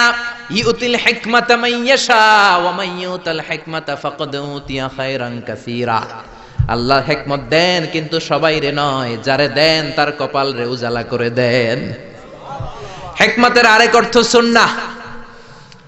বিশ্বনবী ইউআল্লিমুহুমুল কিতাব ওয়াল হিকমা, কিতাব শিখাবে আর বিশ্বনবীর সুন্নাত শিখাবে। এই সব হিকমত আল্লাহ লোকমানকে দিয়েছেন। এজন্য রব্বুল আলামিন আমাদেরকেও হিকমত দেখ, আমরা চাই কি চাই না? চাই কি চাই না? সবাই পড়েন আল্লাহুম্মা উরযুকনা আল হিকমা। ও আল্লাহ, আপনি আমাদেরকে হিকমত দেন। পড়েন আমিন। আমি লোকমানকে হিকমত দিয়েছি আর বলেছি আনিশকুর লিল্লাহি ওয়া মান ইয়াশকুরু ফাইন্নামা ইয়াশকুরু লিনাফসি। হিকমত দিয়ে আমি লোকমান রে বললাম, ও লোকমান, আনিশকুর লিল্লাহ, শুকরিয়া করবা কার? জোরে বলেন কার? আল্লাহর শুকরিয়া করবা, কারণ শুকরিয়া করলে নেয়ামত বাড়ায় দেয় কে? শুকরিয়া না করলে নেয়ামত কেড়ে নেয় কে? লাইন শাকারতুম লাযীদান্নাকুম ওয়া লাইন কাফারতুম ইন্না আযাবি লাশাদীদ। ও বান্দা, যদি আমার নেয়ামতের শুকরিয়া করো, এই যে ভাত খাও, এই যে মাছ খাও, গোশত খাও, এই যে বাতাস নাক দিয়ে বাতাস নাও, এই যে প্রাণ ভরে তুমি পানি খাও, এই যে আমি নেয়ামত দিয়েছি, নেয়ামত গুলোর শুকরিয়া যদি করো, নেয়ামত বাড়ায় দিবে কে? আর যদি না শুকরি করো, জেনে রেখো আমার আযাব বড় কঠিন। ইন্না বাতশা রাব্বিকা লাশাদীদ। আমার পাকড়াও বড় কঠিন। আমি আল্লাহ সব সময় ধরি না, কিন্তু যখন ধরি তখন ধরে ধরে ধরে না ধরলে আল্লাহ। জোরে বলেন, ধরে ধরে ধরে না ধরলে আল্লাহ। সব সময় ধরি না, কিন্তু ধরলে সারি না। ফেরাউন রে ধরে না কিন্তু যখন ধরছে তখন আর। নমরুদ রে ধরে না কিন্তু যখন ধরছে মশার কামড় দিয়ে দুনিয়া থেকে শেষ। ফেরাউনকে সাগরের মধ্যে সুবানি খাওয়াইছে কে? আব্রাহার বাহিনীকে আবাবিল দিয়ে ধ্বংস করলো কে? আবার কাবা ভাঙতে এলে পাঠাও আবাবিল, দাও খোদা দাও আমায় আবার উমর দারাজ দিল। আল্লাহু আকবার। তার মানে সব সময় ধরে না, অনেক ছাড় দেয়। ফামাহিলিল কাফিরিন আমহিলহুম রুয়াইদা। কাফেরদেরকে আমি ঢিল দেই, চান্স দেই, সময় দেই, দেখি ফিরে আসে কিনা, দেখি তওবা করে কিনা, দেখি মসজিদে ঢুকে কিনা, দেখি নামাজি হয় কিনা, দেখি ভালো মানুষ সাজে কিনা। জোরে কোন ঠিক কিনা? আমরা যখন ঘুড়ি উড়াই, হাতে থাকে কি? নাটাই থেকে আমরা সুতায় ঢিল দেই, তাই না? ঘুড়ি ডানে যায়, বায়ে যায়, কি আরাম, উঠতেছে এই আকাশে, এদিকে যায় ওদিকে যায়। তার মানে কি এই যে ঘুড়ির আর ফিরে আসা লাগবে না? আসা লাগবে কি লাগবে না? সুতা আমরা ঢিল দেই, ঘুড়ি আকাশে উড়ে। সন্ধ্যাবেলায় নাটাই ধরে যখন সুতায় টান দেই, ঘুড়ির ফিরে আসা লাগে কি লাগে না? এই জন্য সুযোগ পেয়ে গাদ্দারি করো না, নাফরমানি করো না। সুতায় ধরে যখন টান দিবেন ফিরে আসা লাগবে, ঠিক কি না? এজন্য আল্লাহ বলো শুকরিয়া করো। বললেন শুকরিয়া করে বাড়ায় দিব, না শুকরি করলে কেড়ে নিব। শুকরিয়া করবেন না কেন? এত নেয়ামত আল্লাহ আমাদের দিয়েছেন, নেয়ামত গুলো গুণে শেষ করতে পারবেন? পারবেন? আমার দেহে কত নেয়ামত, আমার ঘরে কত নেয়ামত, আমার ব্যবসা প্রতিষ্ঠানে কত নেয়ামত, গোটা বসুন্ধরা পৃথিবী ব্যাপী কত নেয়ামত, ঠিক কি না?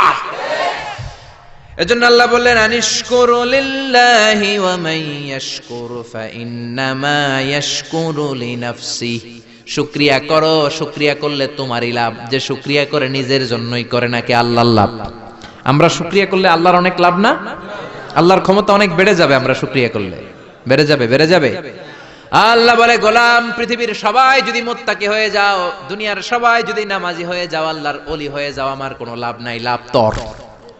আর সবাই যদি কাফের হয়ে যাও, আমি আল্লাহর লস নাই, লসও তোমার। জোরে কোন ঠিক কিনা?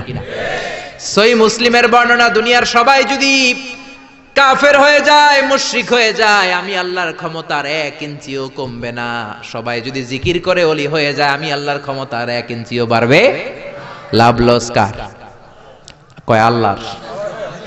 লাভ লস কার? কার?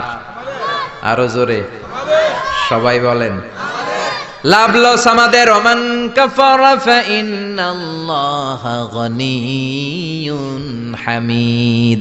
আর যদি কুফরি করো জেনে রেখো আল্লাহ মুখাপেক্ষী, আল্লাহর কিছু লাগে না, লাগে আমাদের।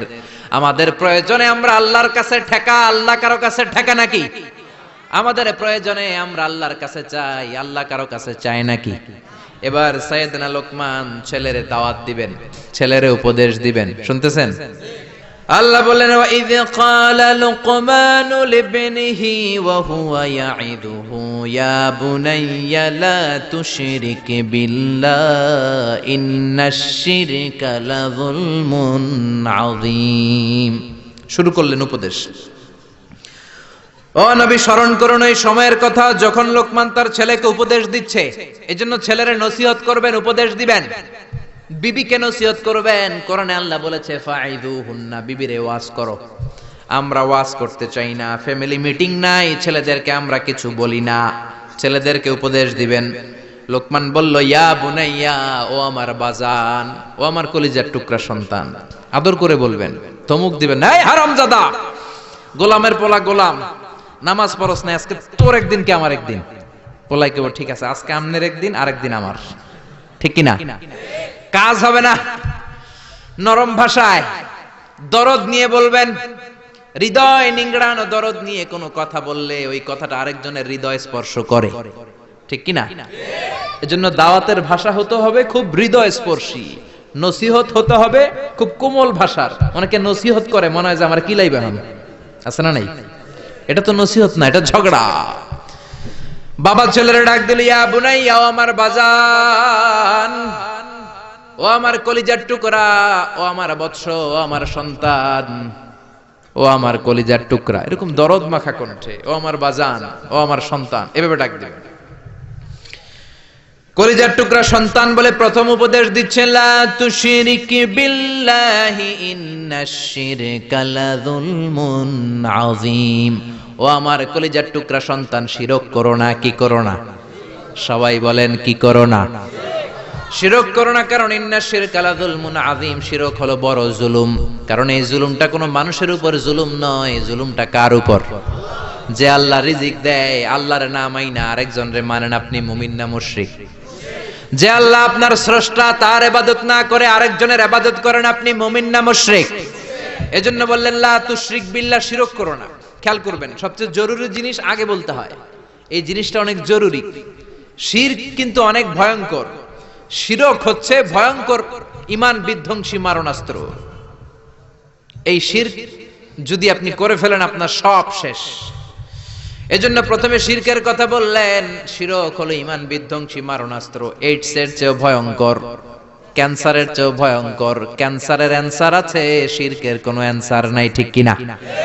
বিশ্বনবী বলেন আখফা মিন দাবিবিন নামাল, পিঁপড়ার চেয়েও গুটি গুটি পায়ে তোমার দেহের ভেতরে শিরক নামক ভাইরাস ঢুকে তোমার ঈমানকে সারকার করে দিবে, ঠিক কিনা? এজন্য কখনোই কোনোভাবে শিরক করা যাবে। আমরা যখন নামাজে দাঁড়াই, আল্লাহ বলে নামাজ পড়ে পড়িস, আগে বল শিরক করস কিনা। আমরা বলি ওয়াজ্জাহাতু ওয়াজহিয়া লিল্লাযী ফাতারাস সামাওয়াতি ওয়াল আরদা হানিফাও ওয়া মা আনা মিনাল মুশরিকিন।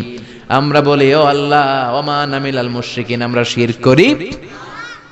আবার যখন আমরা হজ করতে যাই, ইজার পরে রিদা পরে হজের জন্য যাই, আল্লাহ বলে হজ পরে করিস, আগে বল শিরক করস কিনা। আমরা বলি লাব্বাইক আল্লাহুম্মা লাব্বাইক, লাব্বাইক লা শারীকা লাক লাব্বাইক, ও আল্লাহ কোনো শরীক করি না, কোনো শিরক করি না, কোন সুবহানাল্লাহ। এজন্য আল্লাহ বললেন ইন্নাল্লাহা লা ইয়াগফিরু আন ইউশরাকা বিহি ওয়া ইয়াগফিরু মা দুনা যালিকা লিমান ইয়াশা। আল্লাহ চাইলে সব গুনাহ ক্ষমা করে দিতে পারেন, শুধু শিরকের গুনাহ ছাড়া। কোন গুনাহ ছাড়া? আরো জোরে বলেন। আল্লাহ সব গুনাহ মাফ করেন, কিন্তু শিরকের গুনাহ মাফ করেন। এজন্য হাদিসে কুদসিতে আল্লাহ বললেন, পাহাড় পরিমাণ গুনাহ নিয়ে যদি কিয়ামতের দিন আমার সামনে হাজির হয়ে যাও, ওই গুনার মধ্যে যদি শিরকের গুনাহ না থাকে, আমি আল্লাহ পাহাড় পরিমাণ ক্ষমার দয়া নিয়ে তোর কাছে হাজির হয়ে যাব। পাহাড় পরিমাণ গুনাহ, এই গুনার ভিতরে শিরকের গুনাহ নাই, তাহলে পাহাড় পরিমাণ ক্ষমা নিয়ে আমাদের কাছে হাজির হয়ে যাবে কে? এজন্য আল্লাহ ফরমান লা ইন আশরাকতা লা ইয়াহবাতান্না আমালুকা ওয়া লা তাকুনান্না মিনাল খাসিরিন। যদি কোনো ক্রমে শিরক করে ফেলো তোমার সব আমলগুলো বাতিল করে দিবে কে? আল্লাহ। এজন্য শিরক করা যাবে? শিরক মানে আল্লাহর সমকক্ষ কাউরে মনে করা, আল্লাহর অংশীদার স্থাপন করা, আল্লাহর নামে কাউরে ডাকা, আল্লাহর মতো কাউরে ক্ষমতাবান মনে করা, এটা হচ্ছে শিরক। বুঝতে পেরেছেন? এজন্য প্রথমে ছেলেরা বললেন লা তুশরিক বিল্লাহ, আল্লাহর সাথে শিরক করবা না। শিরক হলো বড় অপরাধ, শিরক হলো মহা পাপ, সব পাপের বাপ। এটা হচ্ছে শিরক। এটা কি শিরক করা যাবে? শিরক তিন ধরনের। কথাগুলো কঠিন, সহজে বুঝালে বুঝবেন। সহজ করে কইতে আমায় কহজে, সহজ করে যায় না কওয়া সহজে। সহজ করে বুঝাচ্ছি কিন্তু মনোযোগ দিয়ে শুনতে হবে। শুনতেছেন তো? তিন প্রকার। প্রথমে শিরক দুই প্রকার, শিরকে আকবার, শিরকে আসগার। শিরকে আকবার মানে বড় শিরক, এই শিরক করলে আপনি মুশরিক। আবার নতুন করে কালিমা পড়তে হবে। এটা তিন ধরনের। শিরক ফির রুবুবিয়া, রব হিসেবে মানতে হবে একজনকে। তিনি কে? আল্লাহ। আল্লাহর ছাড়া যদি অন্য কাউরে রব মানেন আপনি মুমিন না মুশরিক? এজন্য কবরের প্রথম প্রশ্ন কি? মার রব্বুক। আপনি যদি কোন জানি না, কোনই আছে না নাই? আপনার বলতে হবে আল্লাহ আমার রব, এই রবই আমার সব। দমে দমে তনু মনে তারি অনুভব। পড়েন আল্লাহ আমার রব।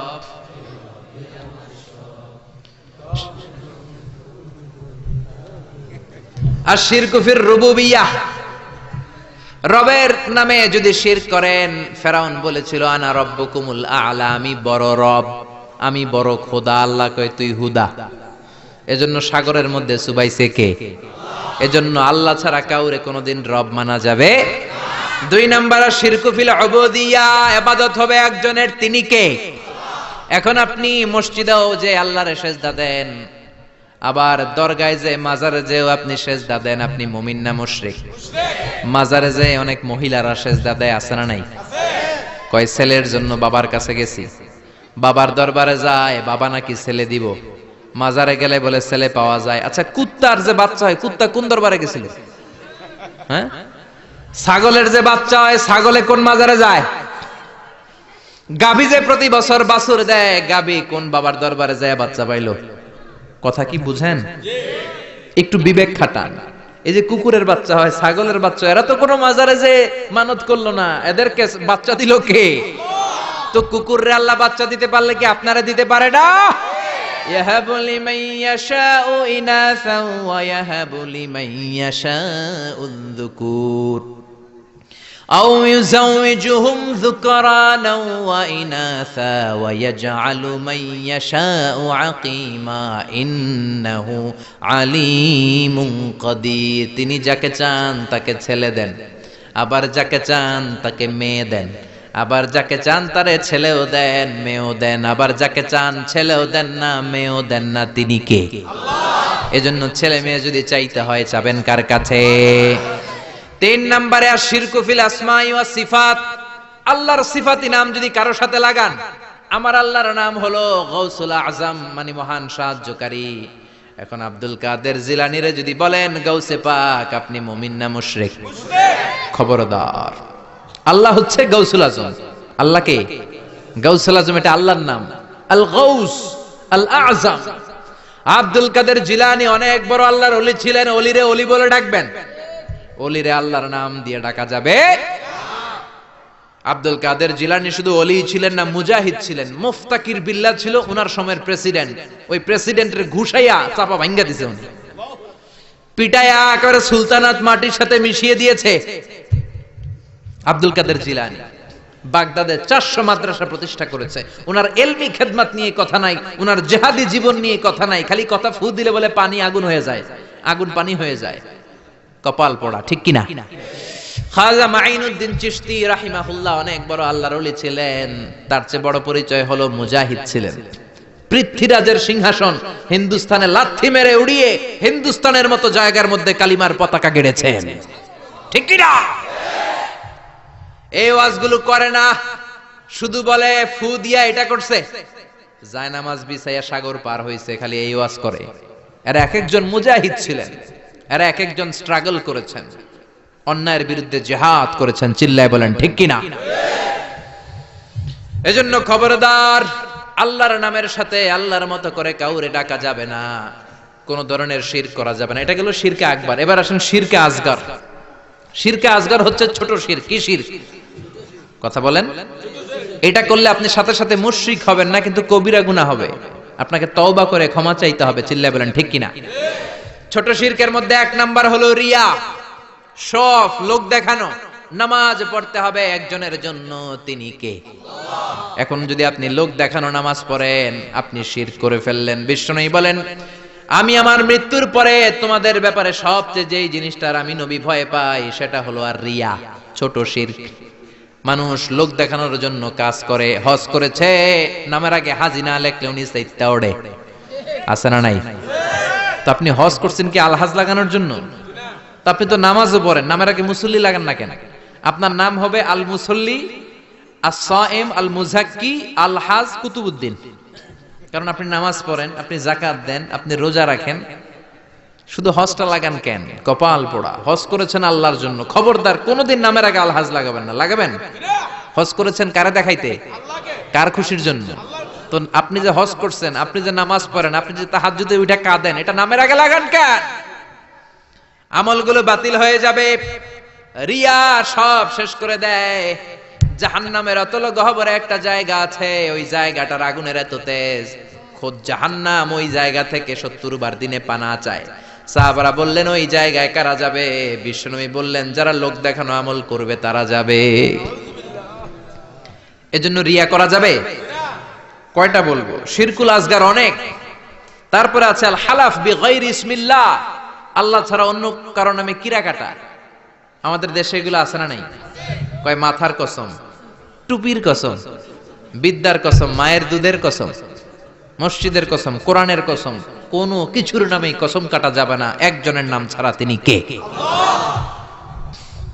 মান কানা হালিফান বিল্লাহ লা মুহালাতা, যদি আপনার কসম কাটতেই হয় কোন কাজে একজনের নামে কাটবেন, তিনি কে? আপনি বলবেন আল্লাহর কসম। আবার বারবার যারা কসম কাটে তাদের মধ্যে নেফাকি আছে। বারবার নয়, কোন একটা বিষয়কে এমফাসাইজ করার জন্য, গুরুত্ব বোঝানোর জন্য অনেক সময় কসম কাটা লাগে না? বিচারে, সালিশে, অনেক বিষয়ে কসম কাটা লাগে তাকিদ দেওয়ার জন্য। তখন আপনি কসম কাটবেন একজনের নামে, তিনি কে? আল্লাহর নামে আপনি কসম কাটবেন। আল্লাহর নাম ছাড়া কারো নামে কসম কাটা যাবে?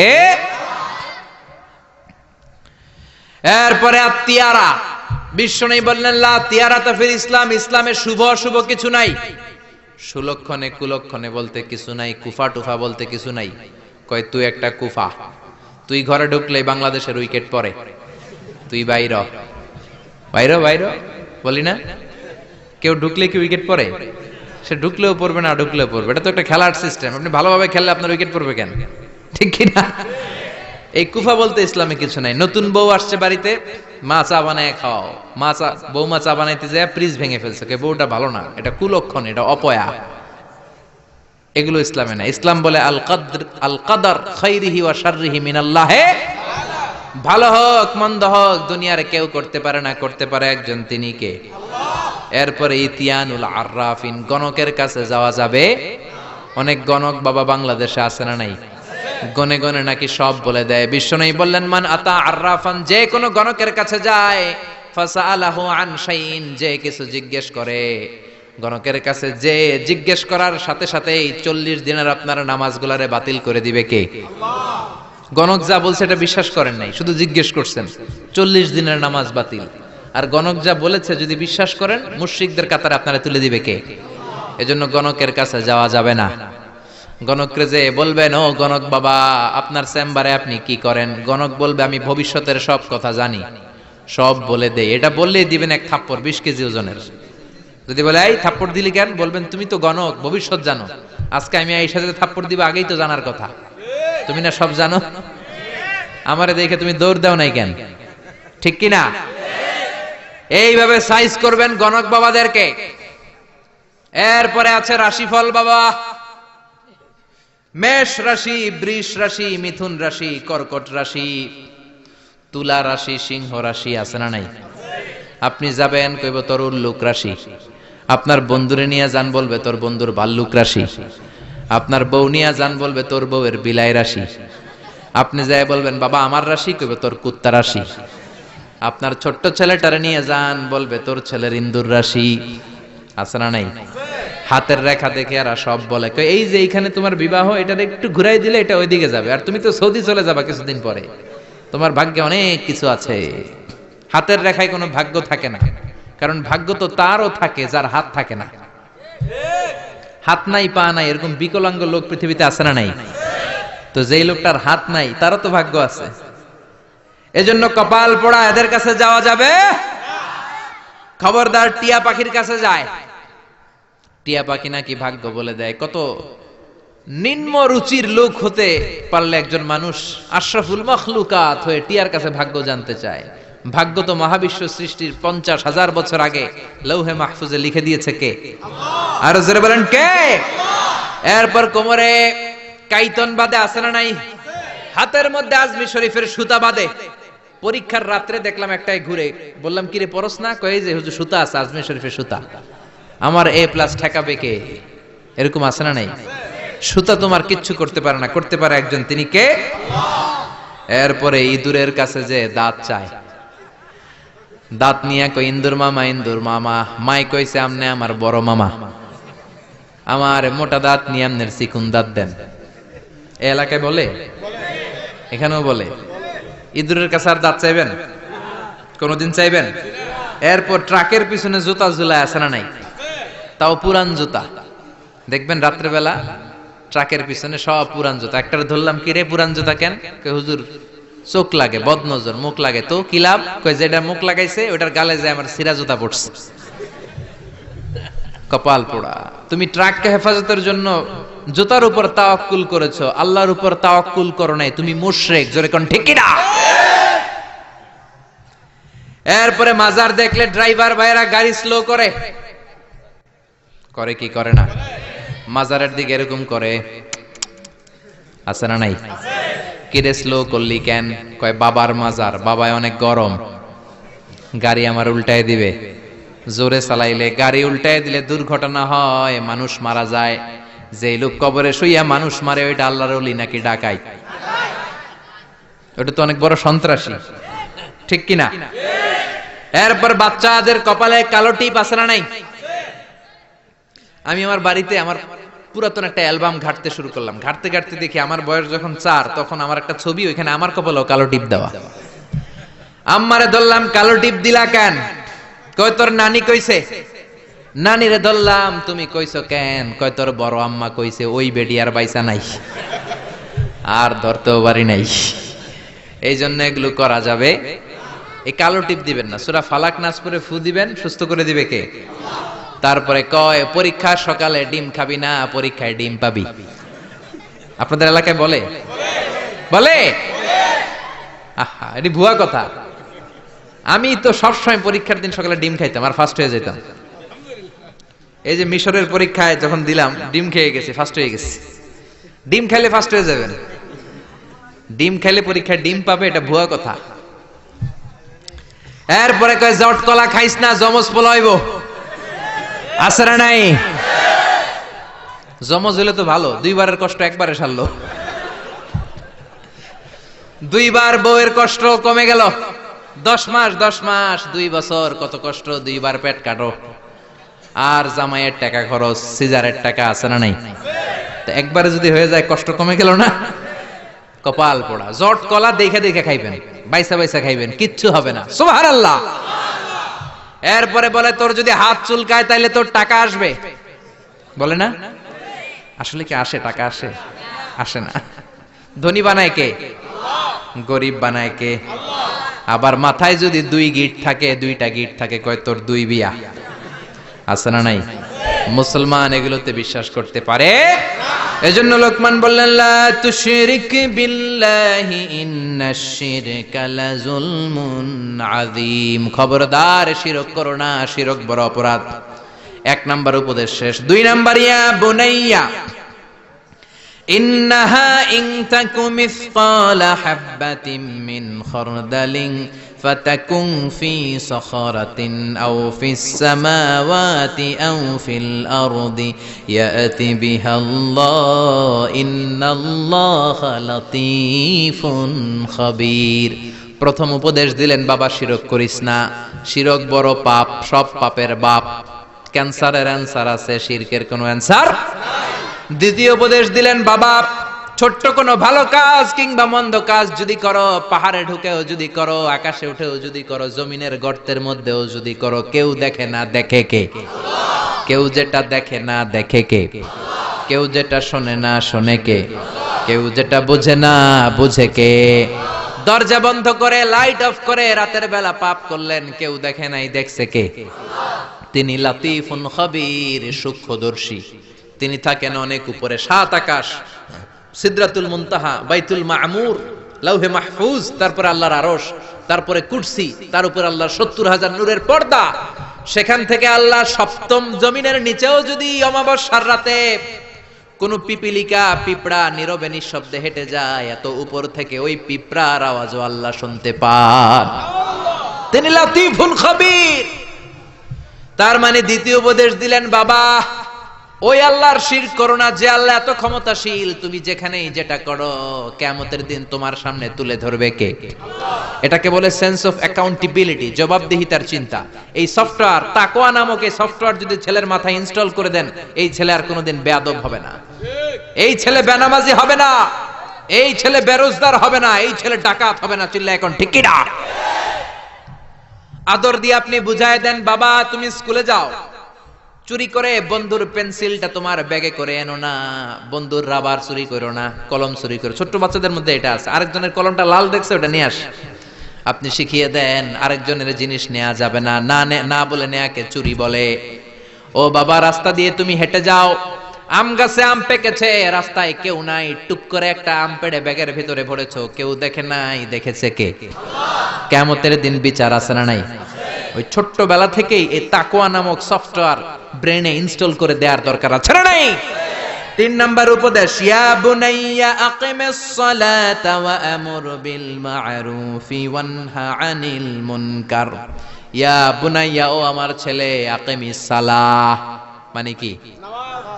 সালাতে কায়েম করো, সালাতে কায়েম করো, হবে সম্মানী তুমি, হবে জান্নাতি তুমি, হবে জান্নাতি তুমি, হবে সম্মানী তুমি, দিবে কাল হাসরে শীতল ছায়া আরশে আজিম, রাব্বিয়াল আলা রাব্বিয়াল আযীম, রাব্বিয়াল আলা রাব্বিয়াল আযীম। আল্লাহু আকবার। 3 নাম্বার উপদেশ দিলেন, প্রথমে বললেন শিরক করো না, 2 নম্বরে বললেন আল্লাহ তো ক্ষমতাশীল, যাই করো না কেন আল্লাহ দেখে। 3 নম্বরে বললেন ওই আল্লাহর প্রথম আদেশ হলো নামাজ। প্রথম আদেশ কি? আউয়ালু মা ইউহাসাবু বিহিল আবদু ইয়াউমাল কিয়ামাতি as-সালাহ। কিয়ামতের দিন প্রথম যে আল্লাহ হিসাব যেটার চাইবেন সেটা কি? নামাজ। নামাজের হিসাব যদি সহজ হয় সব সহজ করবে কে? নামাজের হিসাব কঠিন হলে কঠিন করবে কে? এজন্য বিশ্বনবী বললেন মুরু সিবিয়ানাকুম বিস-সালাতি হুম 7 সিনিন। ছেলের বয়স যখন 10 বছর নামাজের আদেশ দাও, আর ছেলের বয়স যখন 7 বছর নামাজের আদেশ দাও। 10 বছর হলে নামাজের জন্য শাসন করো, ঠিক কি না? 7 বছরে আদেশ করবেন, সাথে সাথে নিয়ে যাবেন। 10 বছরের নামাজ না পড়লে শাসন করবেন, চোখ গরম করবেন, রক্তচক্ষু দেখাবেন, প্রয়োজনে পিটাবেন, তারপরেও নামাজে নেয়ার দরকার আছে না নাই? 7 বছর বয়স থেকেই যদি আপনি নামাজের কথা বলেন, 10 বছর এমনি ছেলে পাক্কা নামাজি হয়ে যাবে, ঠিক কি না? আর যদি 30 বছর বয়সে আমার কাছে পানি পড়ার জন্য আসেন, পারা যাবে? পারা যাবে? পারা যাবে? অনেকে বলে হুজুর সকালবেলায় ডাকি না, আমার ছেলে ঘুমায়, কি করুম? সকালবেলায় ঘুমায় ডাকি না, তো সকালবেলায় ভূমিকম্প হইলে কি করবেন? কথা বলেন। সকালবেলায় ঘরে আগুন লাগছে, ওই দিন কি করবেন?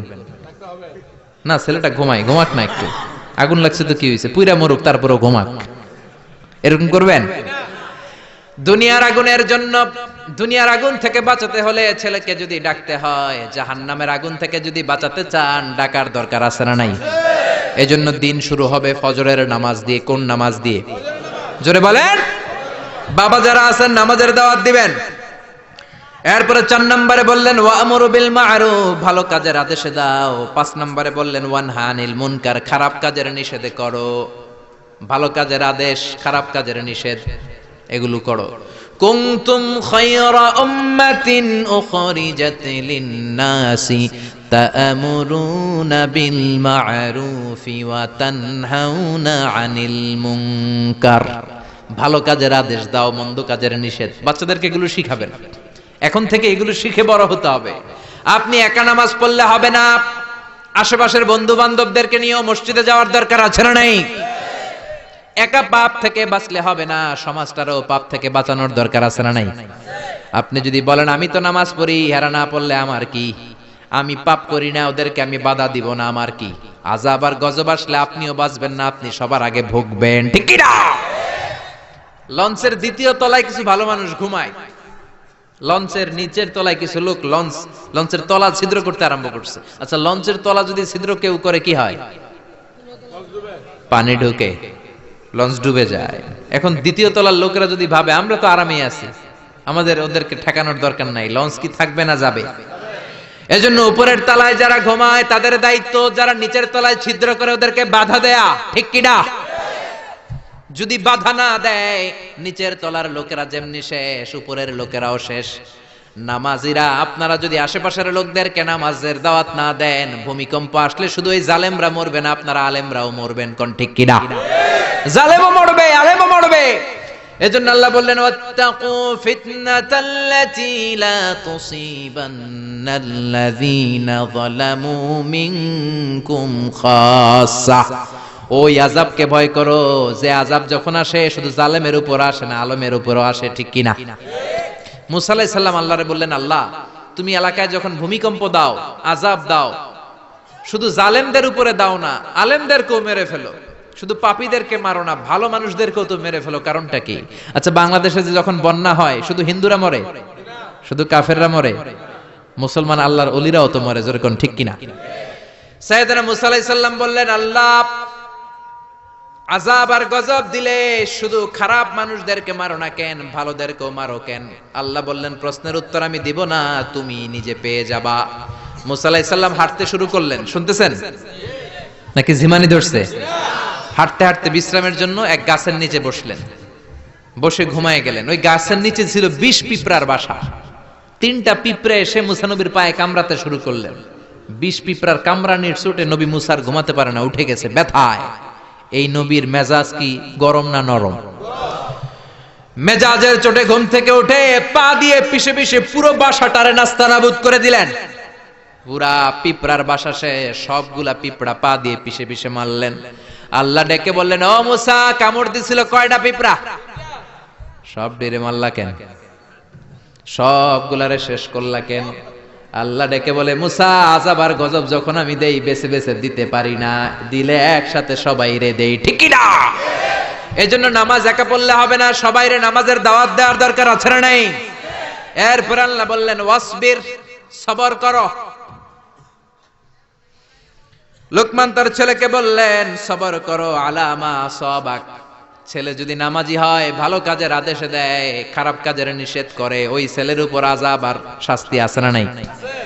আপনি নামাজি হবেন, আপনি সৎ কাজের আদেশ দিবেন, অসৎ কাজের বাধা দিবেন, আপনার উপর জুলুম আসবে না, ধমকি আসবে না, বাতিলের তীর আপনার গায়ে আসবে না, এটা তো হতে পারে না, যেরকম ঠিক কি না? বাস্তব ইসলামের পথে যদি থাকেন, আপনার উপর আযাব আসবে, আপনার উপর শাস্তি আসবে। এই কাগজের মধ্যে যদি কলম দিয়ে পানি লেখেন, এই কাগজটা ভিজবে না, এটার মধ্যে যদি আগুন লেখেন, কাগজটা পুড়বে না, কিন্তু বাস্তব আগুন যদি ধরিয়ে দেন, পুড়তে দেরি হবে। বাস্তব ইসলামের পক্ষে যদি থাকেন, আযাব আসতে দেরি হবে না। হকের কথা যদি বাস্তবিক ভাবে সমাজের মধ্যে ছড়িয়ে দেন, বাতিলের তীর আপনার দিকেই ছুটে ছুটে আসবে, ঠিক কি না? ছেলেরা সান্ত্বনা দিলেন, ফাসবির, বাবা ধৈর্য ধারণ করো, বিপদে ধৈর্য ধরবা। এরপরে বললেন ওয়ালা তুসাইর খাদ্দাকা লিন্নাস, মানুষ থেকে মুখ ফিরায় নিও না। এবার ছেলেরা সামাজিক হওয়ার উপদেশ দিচ্ছেন। আমাদের ছেলেমেয়েরা অনেক সময় অসামাজিক হয়, আনসোশাল। সাইয়েদনা লোকমান হাকিম মানুষ তো, ছেলেরা বললেন অসামাজিক হয়ো না। কিছু লোক আছে সারা বছর গোমরা মুখ করে রাখে, একটাও হাসি দেন, এরকম আছে না নাই? বাংলা পাসের মতো এরকম করে রাখে মুখটা। বিশ্বনবী কাউরে দেখলে হাসি দিতেন, আগে আগে মানুষের সাথে মিশতেন, সালাম দিতেন আর হাত বাড়িয়ে মুসাফা করতেন। সুবহানাল্লাহ। ছেলেরা শিখালেন মানুষের দিক থেকে মুখ ফিরিয়ে নিও না, মানুষের সাথে মেলামেশা করো। তারপরে বললেন ওয়ালা তামশি ফিল আরদি মারাহা। 7 নম্বরে বললেন অহংকার করো না, অহংকার করে তুমি কিচ্ছু করতে পারবা। অহংকার পতনের মূল। এক একটা অনেক লম্বা আলোচনা, আমি শেষ করে দিচ্ছি। সব শেষে আল্লাহ বলেন ওয়াকসিদ ফি মাশিকা ওয়াগদুদ মিন সাউতিকা ইন্না আনকারাল আসওয়াতি লাসাউতুল হামির। ওয়াকসিদ ফি মাশিক, চলার সময় শালীনভাবে চলো, ভদ্রভাবে চলো। যুবক ছেলেরা 5টা 7টা ছেলে একসাথে বের হলে কাউরে আর চোখে পড়ে না, রক্ত গরম মনে করে ওর বাবার রাস্তা। এরকম বেয়াদব ডাকাইত আছে না নাই? আজকে মুরব্বী যারা, তারাও তোমাদের মতো এরকম গরম রক্তওয়ালা ছিল, তাগড়া যুবক ছিল, তারা রাস্তায় দৌড় দিলে লোকজন তাকিয়ে থাকতো, ঠিক কি না? বয়সের ভারে তারা নুজ্জ হয়েছে, তোমরাও একদিন বুড়া হয়ে যাবা। এই জন্য ছেলেরে বুঝালেন বাবা অহংকার করো না, রাস্তা দিয়ে হাঁটার সময় ভদ্র হয়ে হাঁটো। আর ওয়াগদুদ মিন সাউতিক, উচ্চবাচ্য করো না। অনেকে আছে বড় গলায় কথা বলে, উচ্চ গলায় কথা বলে, ওইখান থেকে বলতেছে এখান থেকেও শোনা যায়, এরকম আছে না নাই? ছেলেরে শালীনতা শিখালেন। ছেলেগুলো এগুলো শিখাইতে হবে তো। মুরগির পেট থেকে বেরোলে এটা মুরগির বাচ্চা, ছাগলের পেট থেকে বেরোলে এটা ছাগলের বাচ্চা, মানুষের পেট থেকে বেরোলেই ওটা মানুষের বাচ্চা না, মানুষ না, ওটার মানুষ বানাইতে হবে, ঠিক কি না? এই জন্য বাবা ছেলেরা শিখাবেন ভদ্রভাবে রাস্তায় হাঁটো। গাড়িতে সিট পেয়েছো, 80 বছরের মুরব্বী সিট পায় নাই, তুমি যুবক মানুষ দাঁড়িয়ে যাও, মুরব্বী বাজানরে বসতে দাও। ওই মুরব্বীর দোয়াতে তুমি আল্লাহর ওলি হয়ে যাবা, ঠিক কি না? ওয়াগদুদ মিন সাউতি, কণ্ঠটারে নিচু করো, মোলায়েম ভাষায় কথা বলো। ইন্না আনকারাল আসওয়াতি লাসাউতুল হামির, যারা বড় গলায় কথা বলে আল্লাহ তাদের গলাকে গাধার গলার সাথে তুলনা করেছে। এজন্য যত বাবা যারা এসেছেন ছেলেদেরকে উপদেশগুলো দিতে রাজি আছেন তো? ছেলেদেরকে কোরআন শিখাইবেন না গান শিখাইবেন? নাকি গান শিখাইবেন? গান শিখান, হ্যাঁ? কোরআন শিখাইবেন তো? মনে থাকবে, মনে থাকবে। শিরকের ব্যাপারে সচেতন করবেন, সালাতের ব্যাপারে আদেশ করবেন, মেয়েদেরকে হিজাব পড়াবেন, আল্লাহর পরিচয়টা সবার আগে দিয়ে দিবেন। ভালো কাজের আদেশ যেন দেয়, নিজেও করে, অন্যেরও বলে, অন্যায় দেখলে যেন বাধা দেয়, শিখাইয়া দিবেন। মানুষের সাথে যেন মেলামেশা করে, ছেলে যেন সামাজিক হয়, অসামাজিক যেন না হয়।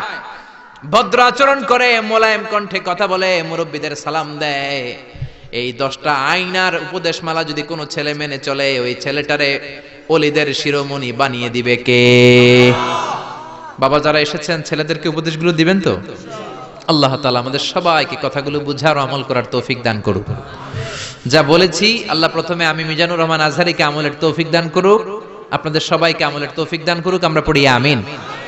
যতগুলো কথা বলেছি কোরআন সুন্নাহর আলোকে বলেছি, বানিয়ে বলি নাই।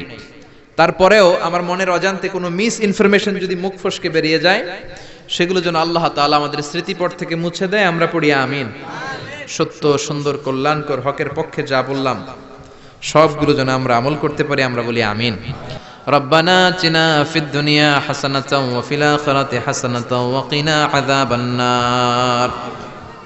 রব্বানা যালামনা আনফুসানা ওয়া ইন লাম তাগফির লানা ওয়া তারহামনা লানাকুনান্না মিনাল খাসিরিন।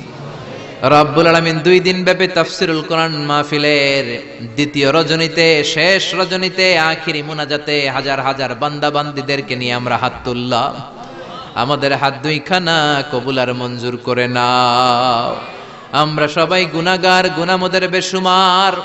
তোমার রহমতের দরিয়ার কোনো কুল কিনারা নাই। আমাদের গুনাহ যদি হয় খালের পানির সমান, তোমার দয়া হলো সাগরের পানির সমান। আমাদের গুনাহ যদি হয় পাহাড়ের সমান, তোমার রহমত আর দয়ার দরিয়া হলো আকাশের সমান। রব্বুল আলামিন আমাদের সকলের জিন্দেগীর সব গুনাহ তুমি মাফ করে দাও। যত মৃত আত্মীয় স্বজন আমাদের কবরের বাসিন্দা, কবরগুলোর জান্নাত বানিয়ে দাও। আজকের এই বরকতি মাহফিলের সভাপতি নুরুল ইসলাম সাহেবের ওয়াইফ ইন্তেকাল করেছে। আল্লাহ, এই মাঠে তার আজকে জানাজা হয়েছে, তার জীবনের গুনাহ তুমি মাফ করে দাও। এই নারীর কবরটারে তুমি জান্নাতের বাগান বানিয়ে দাও। আমাদের যত আত্মীয় স্বজন 3.5 হাত কবরের বাসিন্দা, প্রত্যেকের কবরটারে নূর দিয়ে তুমি মুনাওয়ার বানিয়ে দাও। রব্বুল আলামিন বিবিদেরকে নামাজি হিসেবে কবুল করে নাও। সাইয়েদনা লুকমান যেই 10টি উপদেশ নিজের ছেলেকে দিয়েছে, আমরা যারা বাবা হয়েছে আমরাও যেন ছেলে মেয়েদেরকে এই উপদেশ দিতে পারি, তৌফিকে দাও। রব্বুল আলামিন আমরা যেন শিরকের ধারে কাছেও না যাই, শিরক থেকে যেন যোজন কিলোমিটার দূরে থাকতে পারি, তুমি তৌফিকে দাও। রব্বুল আলামিন তোমার ভয় আমাদের অন্তরে যেন সব সময় জাগ্রত থাকে, তৌফিকে দাও।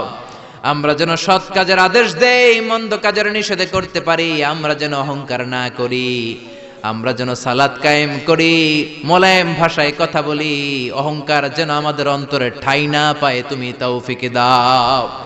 রব্বুল আলামিন যারা টাকা দিয়ে, পয়সা দিয়ে, বুদ্ধি দিয়ে, পরামর্শ দিয়ে আজকের এই কোরআনের বাগানটারে সফল করলো, কিয়ামতের দিন কঠিন মুসিবতের কালে মাহফিলটারে নাজাতের ওসিলা বানিয়ে দাও। আমাদের মধ্য থেকে যারা অসুস্থ সুস্থ করে দাও, চাকরিজীবীদের চাকরিতে বরকত দাও, ব্যবসায়ীদের ব্যবসায় বরকত দাও, শিক্ষার্থী ভাইয়েরা যারা এসেছে মেধা শক্তি বাড়িয়ে দাও। ইমাম সাহেব, মুয়াজ্জিন সাহেব, হাফেজ সাহেব, খতিব সাহেব, শিক্ষক মণ্ডলী যারা এসেছে সবাইকে তুমি কবুল করে নাও। পর্দার আড়ালে যে মা বোনেরা হাত তুলেছে, রব্বুল আলামিন তাদের দোয়াগুলো কবুল আর মঞ্জুর করে নাও। এই এলাকার প্রতিটা ঘরের ভেতরে তুমি রহমত আর বরকত নাজিল করে দাও। আমার যখন ফুরাবে দিন, আসবে গহীন রাতি, থেকো আল্লাহ দু নয়নে হয়ে চির সাথী, আসবে গহীন রাতি। ক্ষণস্থায়ী জীবনে যতদিনের হায়াত নিয়ে আমরা এসেছি, ততদিন যেন তোমার গোলামের মতো বাঁচতে পারি, তৌফিক দাও। রব্বুল আলামিন মৃত্যুর পূর্বক্ষণে বিশ্বনবীর শেখানো ওই মধুর কালিমাটুকুন জপতে জপতে ঈমান নিয়ে যেন আমরা সবাই বিদায় নিতে পারি। লা ইলাহা ইল্লাল্লাহু মুহাম্মাদুর রাসূলুল্লাহ।